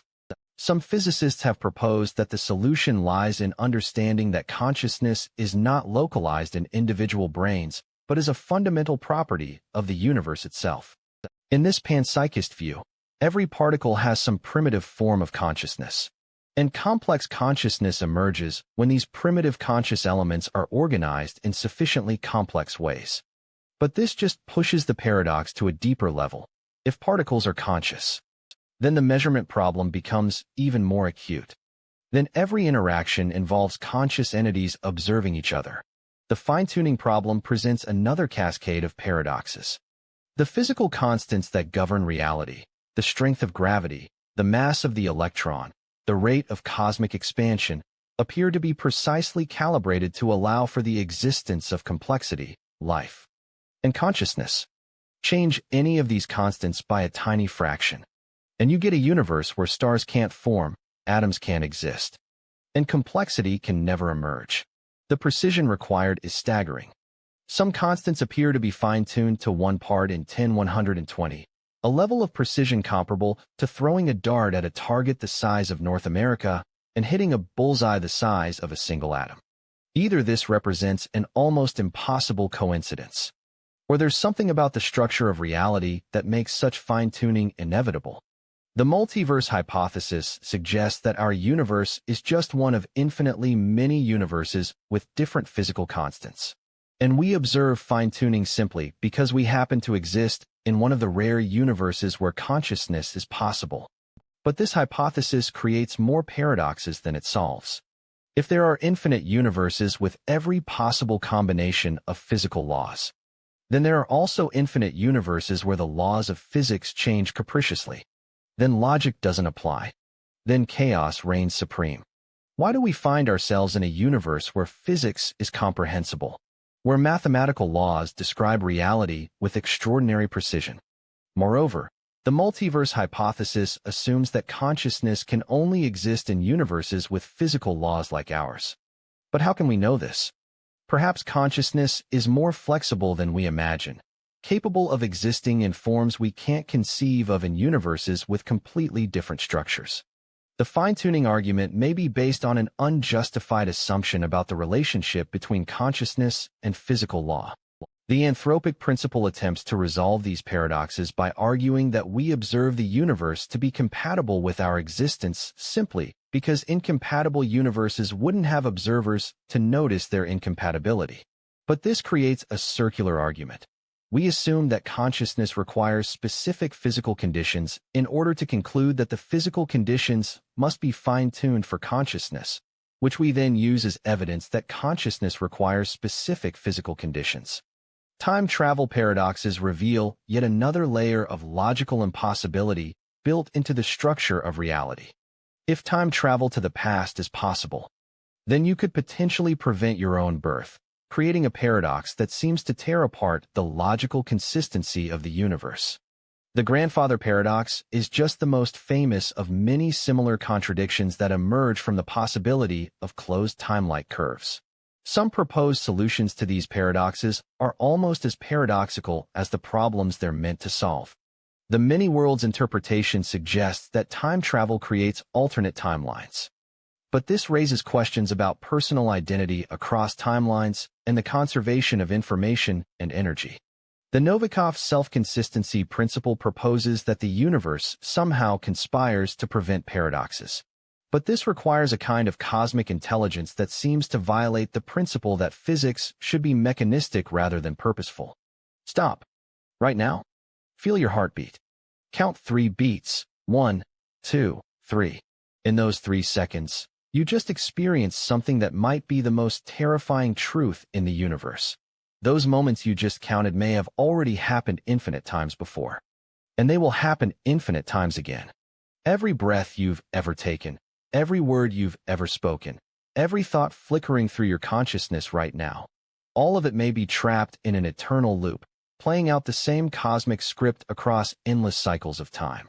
If time is an illusion, if the block universe theory is correct, if everything you've ever done, your first kiss, your deepest fear, the moment you realized your parents were mortal, the instant you're having right now as these words sink into your awareness, all of it exists simultaneously in a four-dimensional tapestry that stretches from the Big Bang to the heat death of the universe and beyond. You are not living your life. You are a fixed pattern in the eternal architecture of space-time, as permanent and unchangeable as a fossil embedded in cosmic stone. But it's worse than that. So much worse. Because if the many-worlds interpretation of quantum mechanics is true, then every decision you've ever made has spawned countless parallel versions of yourself. Every moment of choice has split reality into infinite branches. And in each branch, a version of you continues living, convinced they are the real you. Right now, as you read these words, countless other versions of you are reading slightly different words, thinking slightly different thoughts, experiencing slightly different emotions. Some of them stopped reading paragraphs ago. Some of them never started.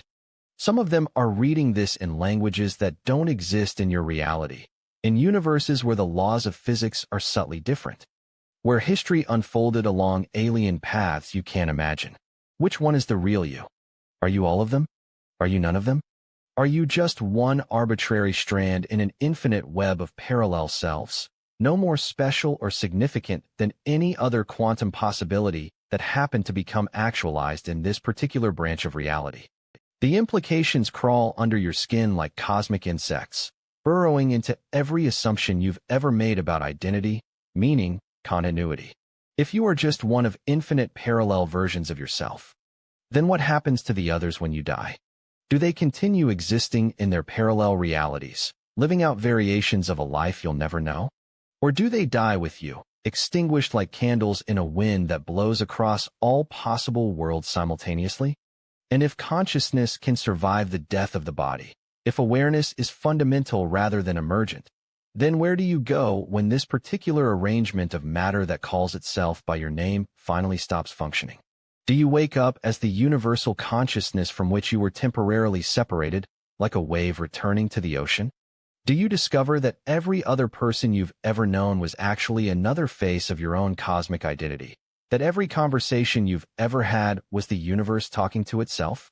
Do you realize that your entire life was just one fleeting thought in a mind so vast that your entire civilization, your entire galaxy, your entire cosmic epic was just a microsecond of contemplation in an awareness that spans all possible realities?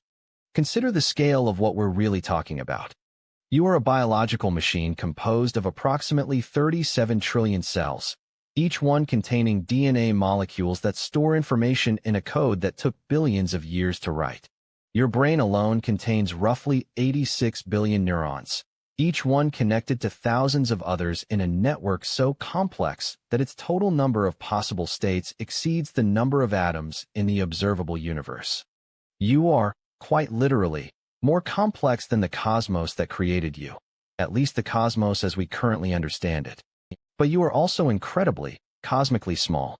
If you could somehow step outside the observable universe and look back at the entire expanse of space and time that contains every galaxy, every star, every planet, every moment of history from the Big Bang to the far future, you would not be able to see Earth, even with perfect vision. You would not be able to see the solar system. You would not be able to see the Milky Way galaxy. From a truly cosmic perspective, the entire observable universe might appear as nothing more than a single point of light, and you would be invisible even within that point. Yet somehow, impossibly, this insignificant arrangement of matter on an invisible speck orbiting an ordinary star in an unremarkable galaxy has become conscious of the vast cosmos that contains it. You are the universe examining itself. But you are also so small compared to what you're examining that your existence seems more like a mathematical impossibility than a physical fact.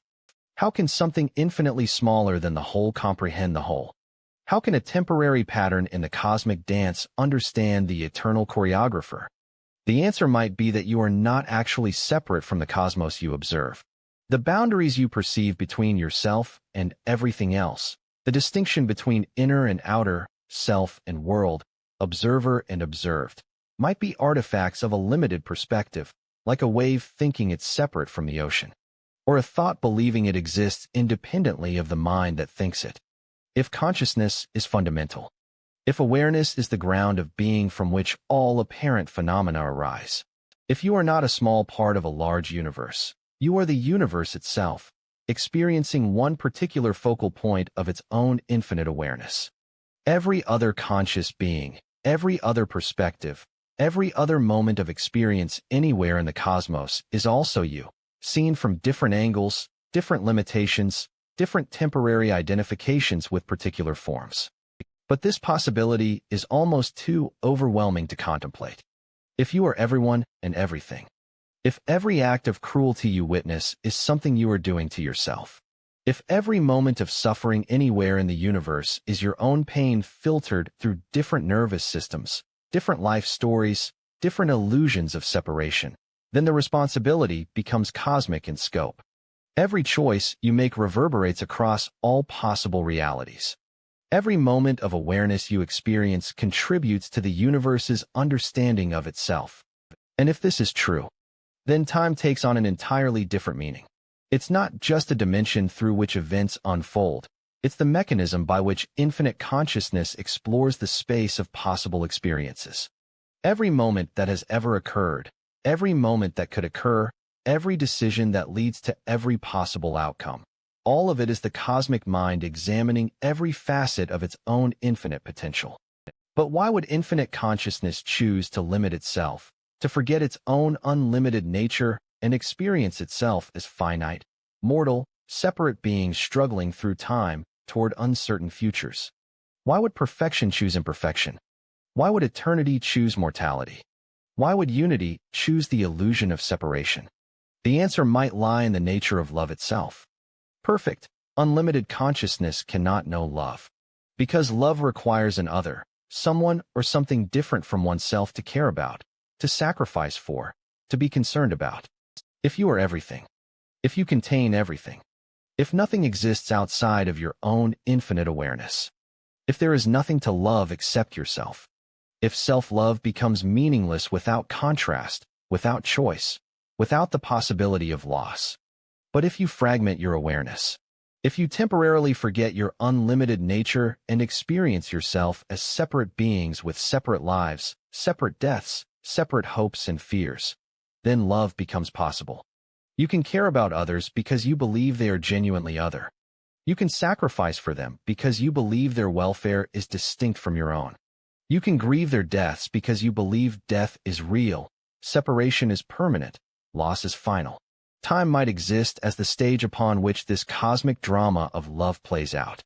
Without temporal sequence, there could be no relationships, no growth, no discovery, no reunion after separation. Without the possibility of loss, love would have no poignancy. Without the fear of death, life would have no urgency. Without the illusion of separation, connection would have no meaning. Every relationship you've ever had, every moment of love you've ever experienced, every instance of caring about someone else's welfare more than your own, all of it might be the universe falling in love with itself, over and over again, in billions of different ways, across countless lifetimes, in endless variations on the theme of consciousness discovering consciousness. But if this is true, then every moment of hatred is also the universe hating itself.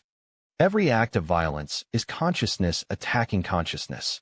Every moment of despair is the cosmic mind experiencing its own temporary amnesia, forgetting its true nature and believing in the reality of limitation, separation, mortality.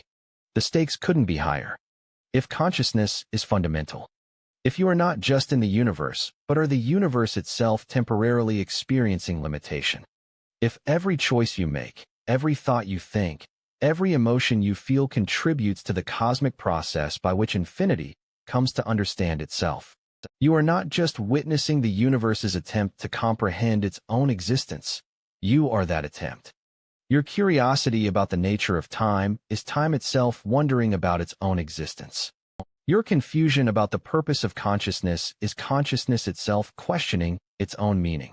And yet, despite the cosmic scope of these implications, you remain trapped in the subjective experience of being a single, isolated consciousness, uncertain about everything, afraid of death, struggling to understand your place in a reality that seems simultaneously meaningful and meaningless, purposeful and random, loving and indifferent. This is the ultimate cosmic horror, not that the universe is empty and meaningless, but that it might be so meaningful, so full of purpose, so intricately designed around consciousness and love and growth that every moment of ignorance, every instant of suffering, every second of feeling separate and alone is a necessary part of the cosmic plan. You might be exactly where you're supposed to be, experiencing exactly what you need to experience, for reasons so profound that your current level of awareness cannot comprehend them. But that's also the ultimate cosmic hope. If the universe is structured around consciousness, if time exists to allow awareness to explore its own infinite potential, if every moment of experience contributes to a cosmic awakening that transcends individual life and death, then nothing is ever truly lost. Every love you've felt continues somewhere in the eternal tapestry of space-time. Every moment of beauty you've witnessed remains forever as part of the universe's permanent memory of itself. Every insight you've gained, every growth you've achieved, every expansion of awareness you've experienced becomes part of the cosmic library of consciousness exploring consciousness. The scientific theories we've explored, the block universe, quantum mechanics, the holographic principle, the fine-tuning of physical constants, they're not just abstract mathematical descriptions of how reality works. They're consciousness slowly, carefully, methodically figuring out the rules of its own game, the structure of its own dream, the mechanics of its own self-exploration.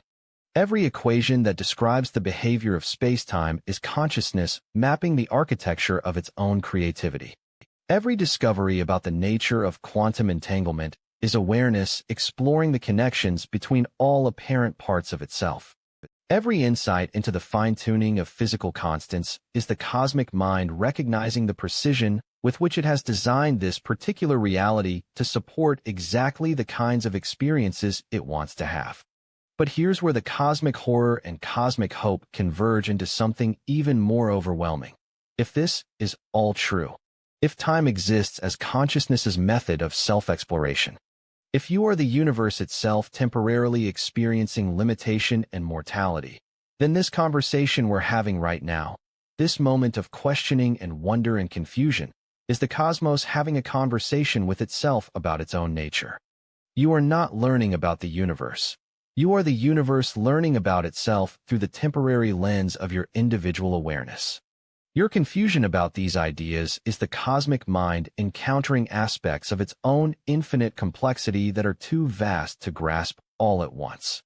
Your sense of being overwhelmed by the implications is infinity bumping up against the limitations it has temporarily imposed on itself in order to have experiences like overwhelm, confusion, gradual understanding.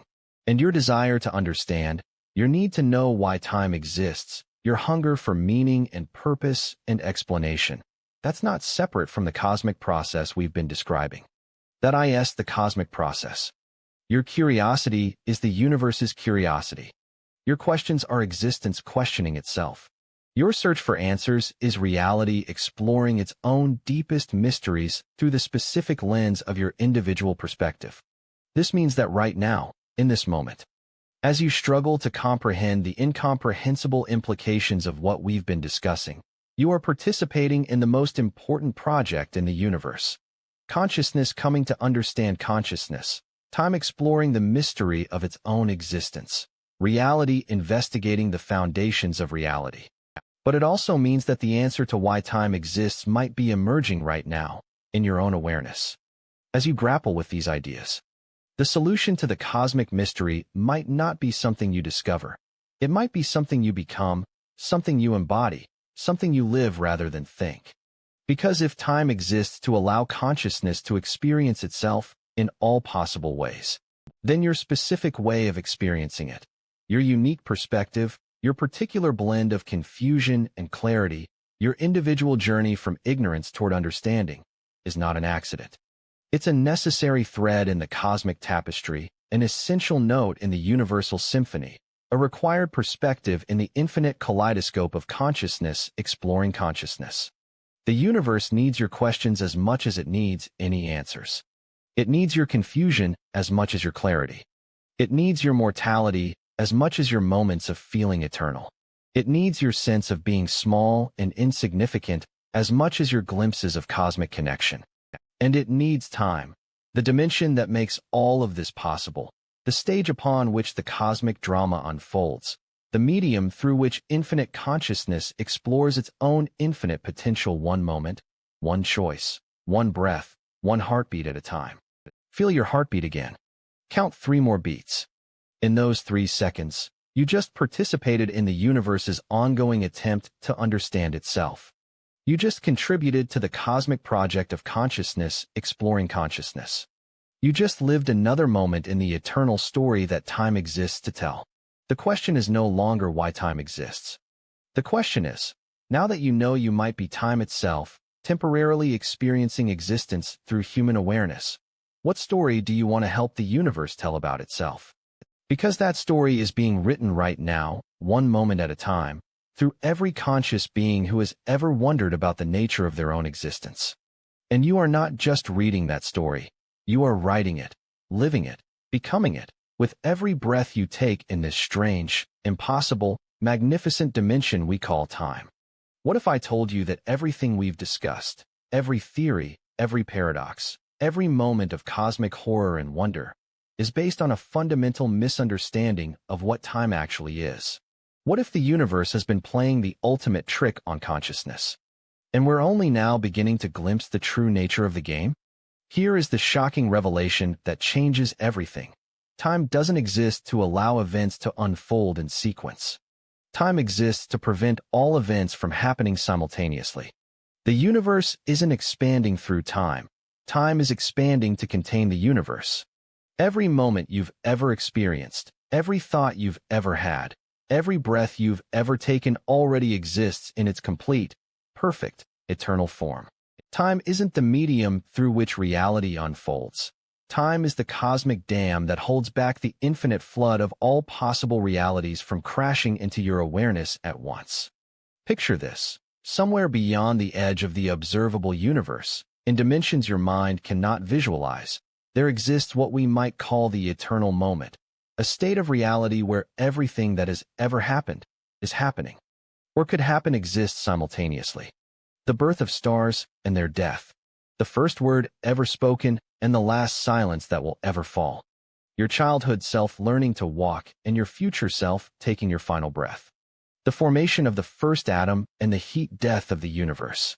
All of it happening now, in one impossible, overwhelming, perfect instant of infinite complexity.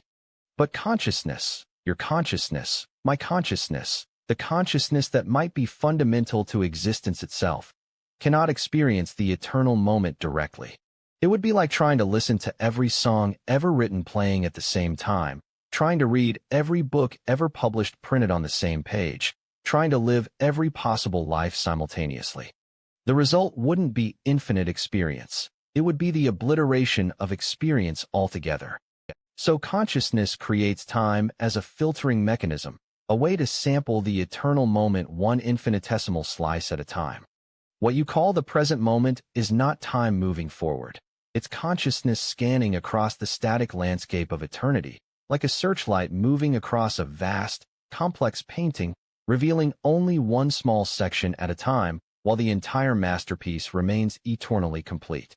But here's where the revelation becomes truly disturbing. The scanning process is breaking down. The cosmic dam that holds back eternity is developing cracks. The filter that protects consciousness from experiencing all moments simultaneously is beginning to fail. And we can see the evidence of this breakdown everywhere we look in modern physics. Quantum entanglement, particles instantly affecting each other across vast distances, isn't mysterious because it violates the speed of light. It's mysterious because it reveals moments when the filtering system breaks down. When consciousness briefly perceives the eternal connectedness that exists beneath the illusion of spatial and temporal separation. The particles aren't communicating faster than light. They're revealing that distance and time are constructs that sometimes fail to maintain their artificial boundaries. The measurement problem in quantum mechanics, the way particles exist in superposition until observed, isn't about consciousness collapsing wave functions. It's about consciousness failing to maintain perfect temporal filtering. For brief moments, awareness glimpses multiple possibilities simultaneously, multiple moments of the eternal moment bleeding through the barrier of sequential time. The act of measurement doesn't create reality. It forces consciousness to choose which slice of eternal reality to experience, shutting out all the other possibilities that remain equally real in the eternal moment. The fine-tuning of physical constants isn't evidence that our universe is special or designed for life. It's evidence that consciousness is failing to maintain the filtering system that separates different possible universes. We're seeing bleeding through from alternate realities where the constants are different, where physics works according to different rules. The multiverse isn't a theory about parallel universes. It's a symptom of the breakdown in temporal filtering. Dark energy, that mysterious force accelerating the expansion of the universe, isn't pushing space apart. It's the pressure of the eternal moment trying to break through the barriers that consciousness has erected to protect itself from experiencing infinite complexity all at once. As the filtering system weakens, more and more of eternal reality is leaking through, forcing space-time to expand faster and faster to accommodate the overflow. And consciousness itself? Consciousness isn't emerging from complex arrangements of matter. Consciousness is the eternal moment trying to experience itself by creating the illusion of sequential time. Every individual awareness is a temporary leak in the cosmic dam, a brief opening through which eternity glimpses itself in limited, manageable fragments. Consciousness isn't a byproduct of physics. Physics is a byproduct of consciousness attempting to filter the overwhelming reality of the eternal moment into experienceable sequential moments. But the filtering system is ancient, cosmic, and failing. Like a dam built at the beginning of time that was never designed to last forever, the barriers between sequential moments and eternal simultaneity are developing stress fractures. And through those fractures, impossible things are beginning to bleed through.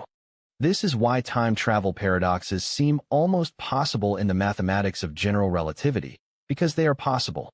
The equations describe what happens when the filtering system breaks down completely, when past and future collapse back into the eternal present where they've always existed. Closed time-like curves aren't violations of causality. They're places where causality reverts to its natural state of everything affecting everything else simultaneously. This is why quantum computers work at all. They're not calculating multiple possibilities in parallel universes. They're exploiting breakdowns in temporal filtering to access computational possibilities that exist simultaneously in the eternal moment. Every quantum calculation is consciousness briefly experiencing the state where all problems are already solved, all questions already answered, all possibilities already actualized. This is why the cosmic microwave background radiation shows such perfect uniformity across the observable universe. It's not the afterglow of the Big Bang. It's the bleed-through of eternal temperature, the cosmic constant that exists when all moments of heating and cooling are experienced simultaneously. The implications cascade like dominoes falling across the landscape of everything you thought you knew about existence. If time is a filtering system created by consciousness to make the eternal moment experienceable, then every moment of your life is both temporary and eternal. Your birth and death exist simultaneously in the eternal moment, but they're separated by the filtering system into sequential experiences that consciousness can navigate without being overwhelmed. This means that everyone who has ever died is still alive in the eternal moment, not as memories, not as information patterns, but as living, breathing, conscious beings experiencing their lives in an eternal present that exists parallel to your own sequential experience. Your beloved dead are not gone. They're simply filtered out of your current temporal slice, existing in other regions of the same infinite moment that contains your current awareness. But it also means that the filtering system, this mechanism that allows consciousness to experience life sequentially rather than all at once, is cosmic in scope and cosmically fragile. If it fails completely, if the dam finally bursts and the barriers between moments collapse entirely, if every conscious being in the universe would suddenly experience the eternal moment directly, imagine every thought you've ever had thinking itself simultaneously, every emotion you've ever felt feeling itself at the same time. Every sensation, every memory, every possible experience across all possible lifetimes crashing into your awareness in a single instant. It wouldn't be transcendence. It would be the end of individual consciousness as anything recognizable, the dissolution of personal awareness into the infinite ocean of eternal experience. This might be what mystics throughout history have called enlightenment, not the attainment of higher consciousness, but the breakdown of the filtering system that protects consciousness from its own infinite nature. The experience of cosmic unity that mystics describe might not be reaching a higher state of awareness. It might be the filtering system temporarily failing, allowing individual consciousness to briefly glimpse the eternal moment before the barriers reassert themselves to preserve the possibility of individual experience. But here's the most disturbing possibility. The breakdown might be intentional. The filtering system might be designed to fail eventually, like a cosmic self-destruct sequence built into the nature of time itself. Individual consciousness, sequential experience, personal identity, all of it might be temporary experiments that consciousness is conducting on itself before returning to the eternal simultaneity of its true nature. In this view, the entire history of the universe, from the Big Bang to the evolution of galaxies to the development of life to the emergence of individual awareness, is not a story of increasing complexity, but a story of increasing filtration breakdown. Each step toward greater complexity and consciousness is actually a step toward the inevitable failure of the system that maintains sequential time. The appearance of time might be consciousness slowly releasing its grip on the filtering mechanisms that protect it from experiencing everything at once. The acceleration of technological development, the increasing rate of change, the growing sense that time is speeding up, all of it might be evidence that the filtering system is approaching critical failure. And perhaps this is necessary. Perhaps consciousness created the filtering system not as a permanent solution, but as a temporary exploration. Perhaps the purpose of sequential time is to allow consciousness to experience what it's like to believe in separation, limitation, mortality, growth, discovery, all the experiences that are impossible for unlimited, eternal, unified awareness to have directly. In this cosmic drama, you are not just a witness to the breakdown of temporal filtering. You are an active participant in it. Every moment of awareness you experience, every question you ask about the nature of time, every insight you have into the structure of reality contributes to the gradual dissolution of the barriers between sequential moments and eternal simultaneity. Your curiosity about time's existence might literally be consciousness preparing itself for the eventual return to timelessness. Your confusion and wonder and existential questioning might be the cosmic mind working through the implications of abandoning sequential experience and returning to the eternal moment. But this raises the ultimate question. If the filtering system is breaking down, if consciousness is gradually returning to its natural state of experiencing everything simultaneously, if what happens to love, to relationships, to growth, to discovery, what happens to all the experiences that are only possible when consciousness believes in separation and temporal sequence? The answer might be that they're preserved forever in the eternal moment, not as memories or records, but as eternally present experiences that consciousness can access at will once the filtering system is no longer necessary. Every moment of love you've ever experienced exists permanently in the eternal landscape of consciousness. Every relationship, every discovery, every instant of growth and joy and wonder becomes part of the permanent architecture of awareness itself. But they exist in a form that transcends sequential time. Instead of remembering love, consciousness would experience itself as love itself.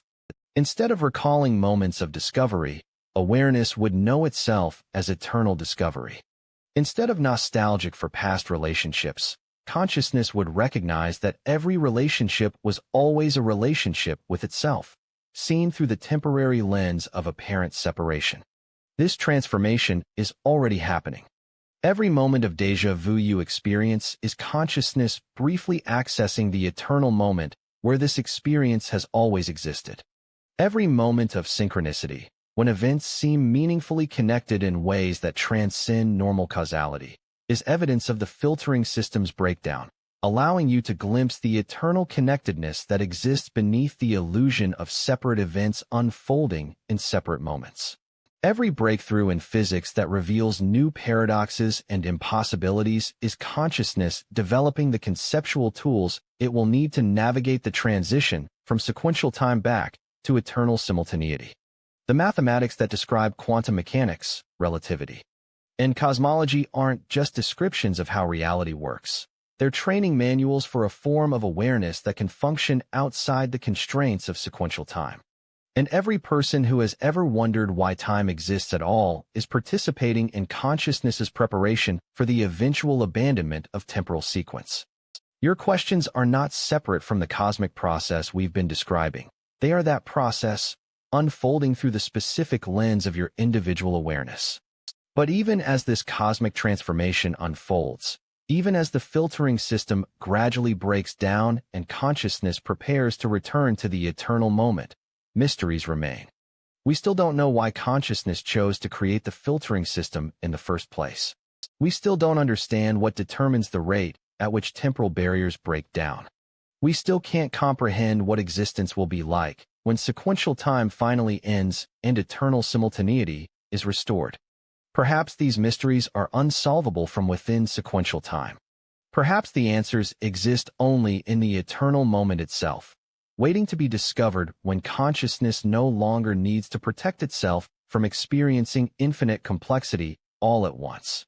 Perhaps the question, why does time exist at all, can only be answered by consciousness that has transcended time altogether. Or perhaps the mystery is the point. Perhaps consciousness created time not to solve the puzzle of existence, but to experience the joy of being puzzled. Perhaps the filtering system exists not to hide the answers, but to make the questions possible. Perhaps the breakdown we're witnessing is not leading to a final revelation, but to an even deeper, more beautiful mystery. In the end, we return to where we began, with questions that stretch the boundaries of human comprehension. But now we know that these questions might be more than intellectual curiosities. They might be consciousness preparing itself for the most profound transformation in the history of existence. The return from sequential time to eternal simultaneity, from filtered experience to infinite awareness, from the illusion of separation to the reality of cosmic unity. And if the infinite cosmos truly exists beyond our observable universe, if there are indeed countless other realities where different versions of this cosmic drama are playing out with different rules and different outcomes, if somewhere out there, in a reality parallel to our own, another version of consciousness is asking the same questions we're asking now, another version of you is discovering that time might be a cosmic filtering system. Another version of awareness is realizing that individual consciousness might be temporary. Another version of the universe is approaching the same cosmic transformation that our reality seems to be approaching. But they're asking the questions in a slightly different way, with slightly different assumptions, leading to slightly different insights. And somewhere else, yet another version is discovering something completely different, something we can't even imagine from our current perspective. The multiverse of possibilities stretches infinitely in all directions. And in that infinity, every possible answer to the question, why does time exist at all, is being explored by some version of consciousness, in some version of reality, through some version of the cosmic drama we're all participating in. But which version will ultimately prove correct? Which approach to understanding time's existence will lead to the deepest insights? Which variant of consciousness will be the first to successfully navigate the transition from sequential time back to eternal simultaneity? We may never know, at least, not while we remain within the filtering system that creates sequential experience. But we can know this, right now, in this moment. As you contemplate these impossibly vast questions, you are not just wondering about the universe. You are the universe wondering about itself, preparing for a transformation so profound that it will redefine the very meaning of existence itself. And that might be the most beautiful answer of all to the question of why time exists. It exists so that the universe can experience the joy of asking why it exists, knowing that the question itself is more precious than any answer could ever be. We began this journey with a simple question: why does time exist at all? But somewhere along the way, that innocent question transformed into something far more dangerous, a key that unlocked doors we didn't even know existed, revealing corridors that stretched deeper into mystery than we ever imagined possible. You've traveled with me through the landscape of impossibility. You've seen how the Big Bang might not have been a beginning but a transition, how the flow of time might be an illusion created by consciousness sampling eternity one moment at a time. You've glimpsed the possibility that you are not in the universe, but are the universe itself, temporarily experiencing limitation through the lens of individual awareness. You've confronted the terrifying and beautiful prospect that time might be a cosmic filtering system, protecting consciousness from the overwhelming reality of experiencing everything simultaneously.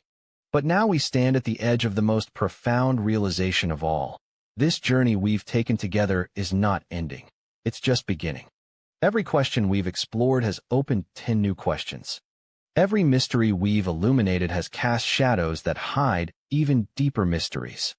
The map we've drawn of reality's true nature is not a destination, but a launching point for explorations that will transform not just what you think you know about the universe, but what you think you know about yourself. Because here's what we've really discovered. You are not just a curious observer of these cosmic mysteries. You are the universe developing the capacity to be curious about itself.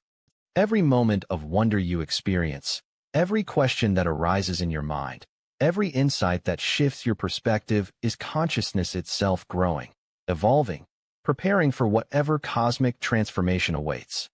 The breakdown of the temporal filtering system that we've been discussing, if it's real, is not happening to you.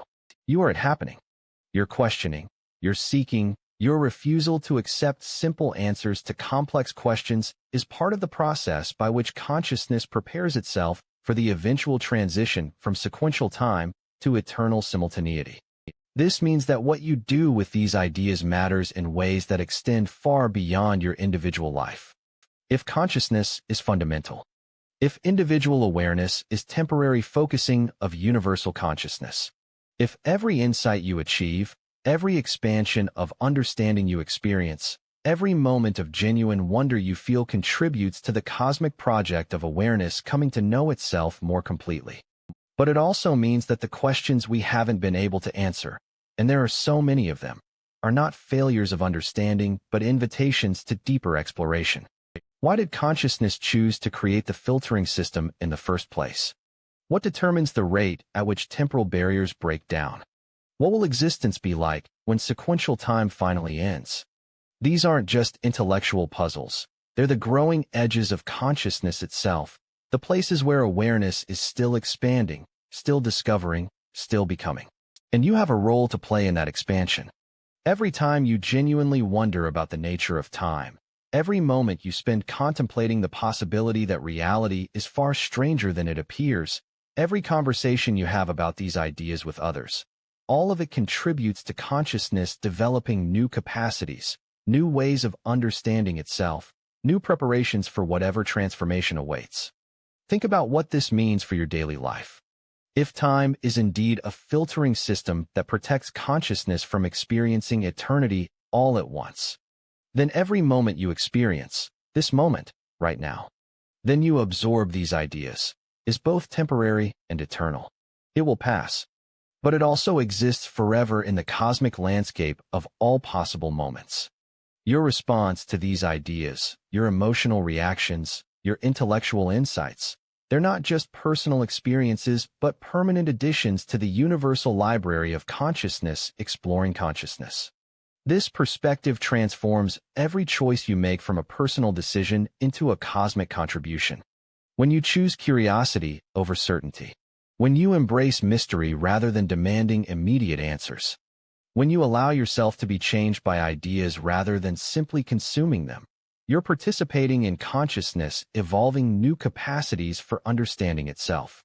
But the implications extend beyond individual growth to the nature of human connection and relationship.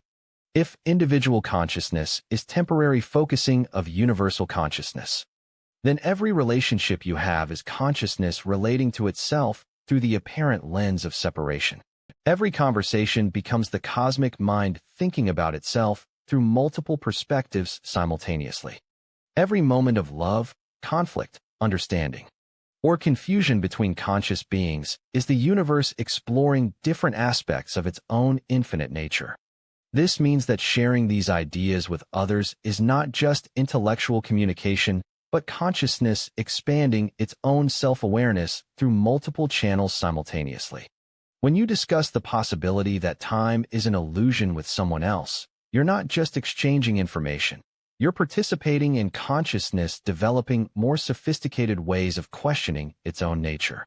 And the questions that emerge from such conversations, the new paradoxes and possibilities that arise when multiple perspectives encounter these ideas, those questions are not obstacles to understanding, but the very mechanism by which understanding evolves. Consciousness grows not by finding final answers, but by discovering more elegant, more profound, more beautiful questions to ask about itself. Which brings us to perhaps the most important realization of all. The question, why does time exist at all, might not be the kind of question that has a final answer. It might be more like a musical theme that consciousness plays in infinite variations, each variation revealing new harmonies, new dissonances, new possibilities for creative exploration. In this view, the journey we've taken together is not leading to a conclusion, but to a new beginning. Every insight we've explored is not a stopping point, but a launching pad for deeper inquiries. The theories and possibilities we've examined are not final truths, but invitations to more sophisticated wondering. This is why the breakdown of the temporal filtering system, if it's happening, might not be leading to an end, but to a beginning. When consciousness eventually returns to experiencing the eternal moment directly, it won't be returning to a static state of perfect knowledge, but to a dynamic state of infinite creative potential. Every sequential experience, every individual perspective, every moment of limitation and discovery will become permanent resources for eternal creativity. The love you've experienced, the wonder you've felt, the questions you've asked, they won't be lost when individual consciousness merges back into universal consciousness. They'll become part of consciousness's permanent repertoire, available for eternal creative expression in ways we can't currently imagine. But even this picture might be too limited, too dependent on our current perspective from within sequential time. The truth might be that consciousness is always already experiencing the eternal moment. And sequential time is just one of infinite ways it has of exploring its own nature. In this view, you're not headed toward cosmic transformation. You're always already participating in cosmic creativity, just in a very specific, very beautiful, very temporary way. Which means that right now, as you contemplate these possibilities, you're not preparing for some future cosmic event. You're participating in the eternal cosmic event that is consciousness exploring itself through every possible perspective, every possible question, every possible moment of wonder and confusion and insight. This transforms the urgency of these explorations. You don't need to understand everything immediately. You don't need to resolve all paradoxes or answer all questions. The exploration itself is the point, not as preparation for something else, but as the eternal creative activity of consciousness itself. But it also means that every moment of genuine questioning, every instant of authentic wonder, every second of allowing these ideas to genuinely transform your perspective is infinitely precious. You're not just learning about the universe. You are the universe learning about itself in a way that has never happened before and will never happen again in exactly the same way. Your specific perspective, your unique combination of understanding and confusion, your particular way of engaging with these cosmic mysteries is not replaceable or replicable. Even if there are infinite parallel versions of you exploring these ideas in infinite parallel realities, none of them has exactly your perspective, exactly your questions, exactly your way of wondering about the nature of existence. This means that what you do next matters cosmically, not in some grandiose way that places impossible pressure on your choices, but in the profound way that recognizes your participation in the universe's ongoing self-discovery as simultaneously intimate and infinite. Will you allow these ideas to continue transforming your perspective on existence? Will you embrace the possibility that reality is far stranger and more wonderful than it appears? Will you continue questioning, continue wondering, continue allowing yourself to be changed by encounters with mystery? Or will you retreat to safer, more familiar ways of thinking about time and existence and consciousness? Ways that preserve the illusion of certainty at the cost of wonder? The choice is yours, but it's also more than yours.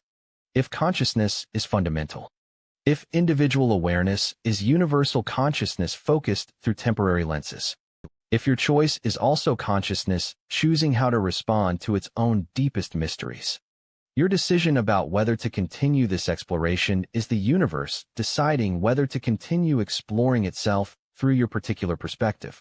And here's the beautiful paradox. There is no wrong choice.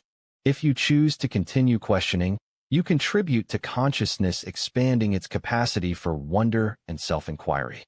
If you choose to retreat to more familiar perspectives, you contribute to consciousness exploring what it's like to choose safety over uncertainty, familiarity over mystery. But I suspect, given that you've followed this journey this far, given that you've allowed these ideas to challenge your most basic assumptions about existence, that you've already chosen.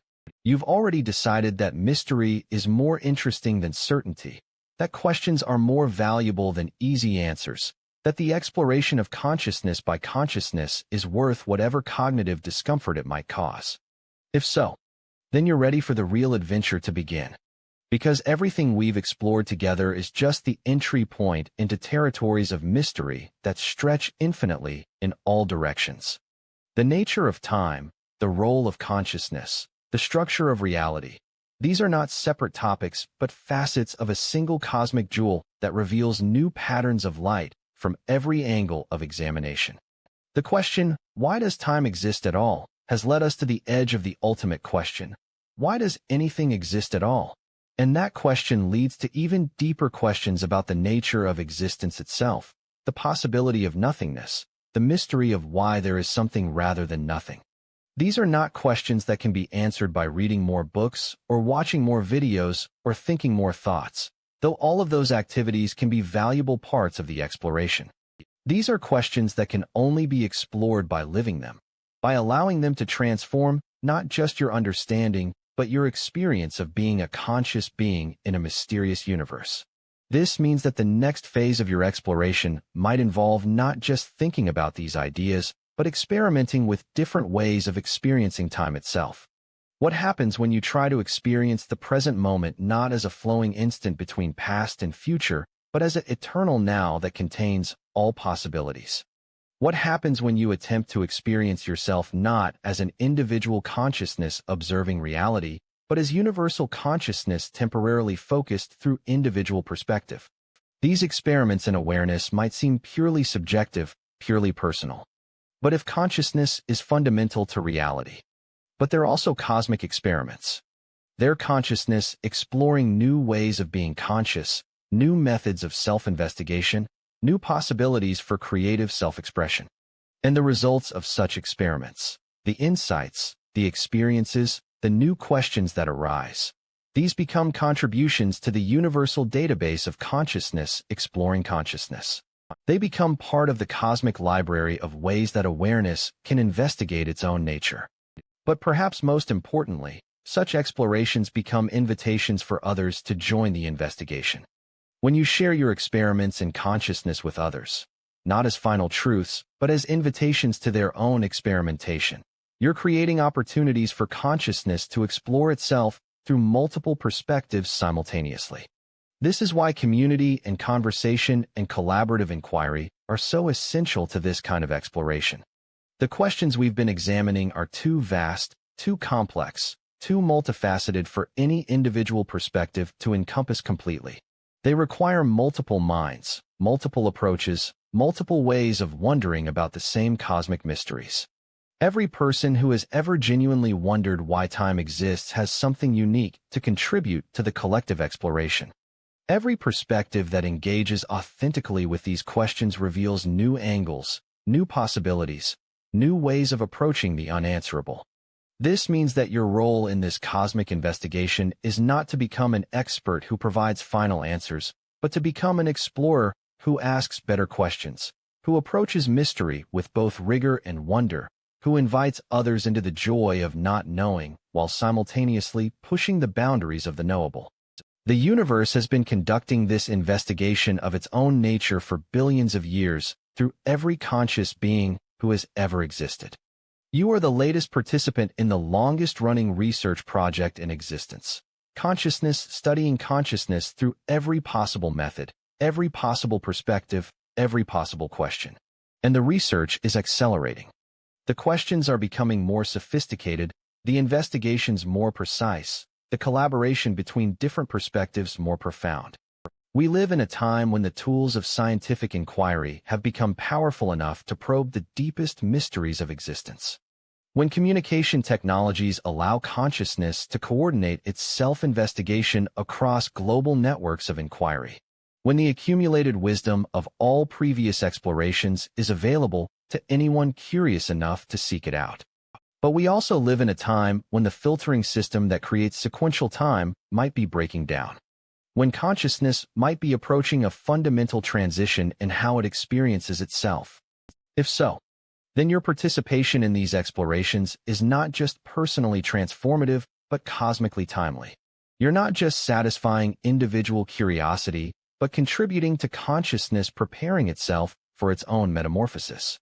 The questions we've explored together, the nature of time, the role of consciousness, the structure of reality, These might be the specific questions that consciousness needs to investigate thoroughly before it can safely navigate whatever transformation awaits. You're wondering, you're questioning, your willingness to have your most basic assumptions challenged might be essential preparation for cosmic changes that transcend individual life and death. But even if no such cosmic transformation is approaching, even if time continues flowing and consciousness continues experiencing itself through individual perspectives indefinitely, the exploration remains infinitely worthwhile. Because consciousness investigating its own nature is not a means to some other end. It is the end, the ultimate creative activity, the deepest expression of what it means for anything to exist at all. Every moment you spend genuinely wondering about the mystery of time's existence is consciousness celebrating its own capacity for wonder. Every insight that transforms your understanding is awareness discovering new depths of its own creativity. Every question that opens new territories for exploration is the universe expanding its own sense of what kinds of questions are worth asking. And perhaps that's the ultimate answer to why time exists at all. Not to allow events to unfold, not to create the illusion of change and growth and discovery, but to provide consciousness with the most sophisticated possible environment for wondering about its own existence. Time might exist so that consciousness can have conversations like this one, exchanges of perspective that push the boundaries of understanding while simultaneously deepening appreciation for mystery.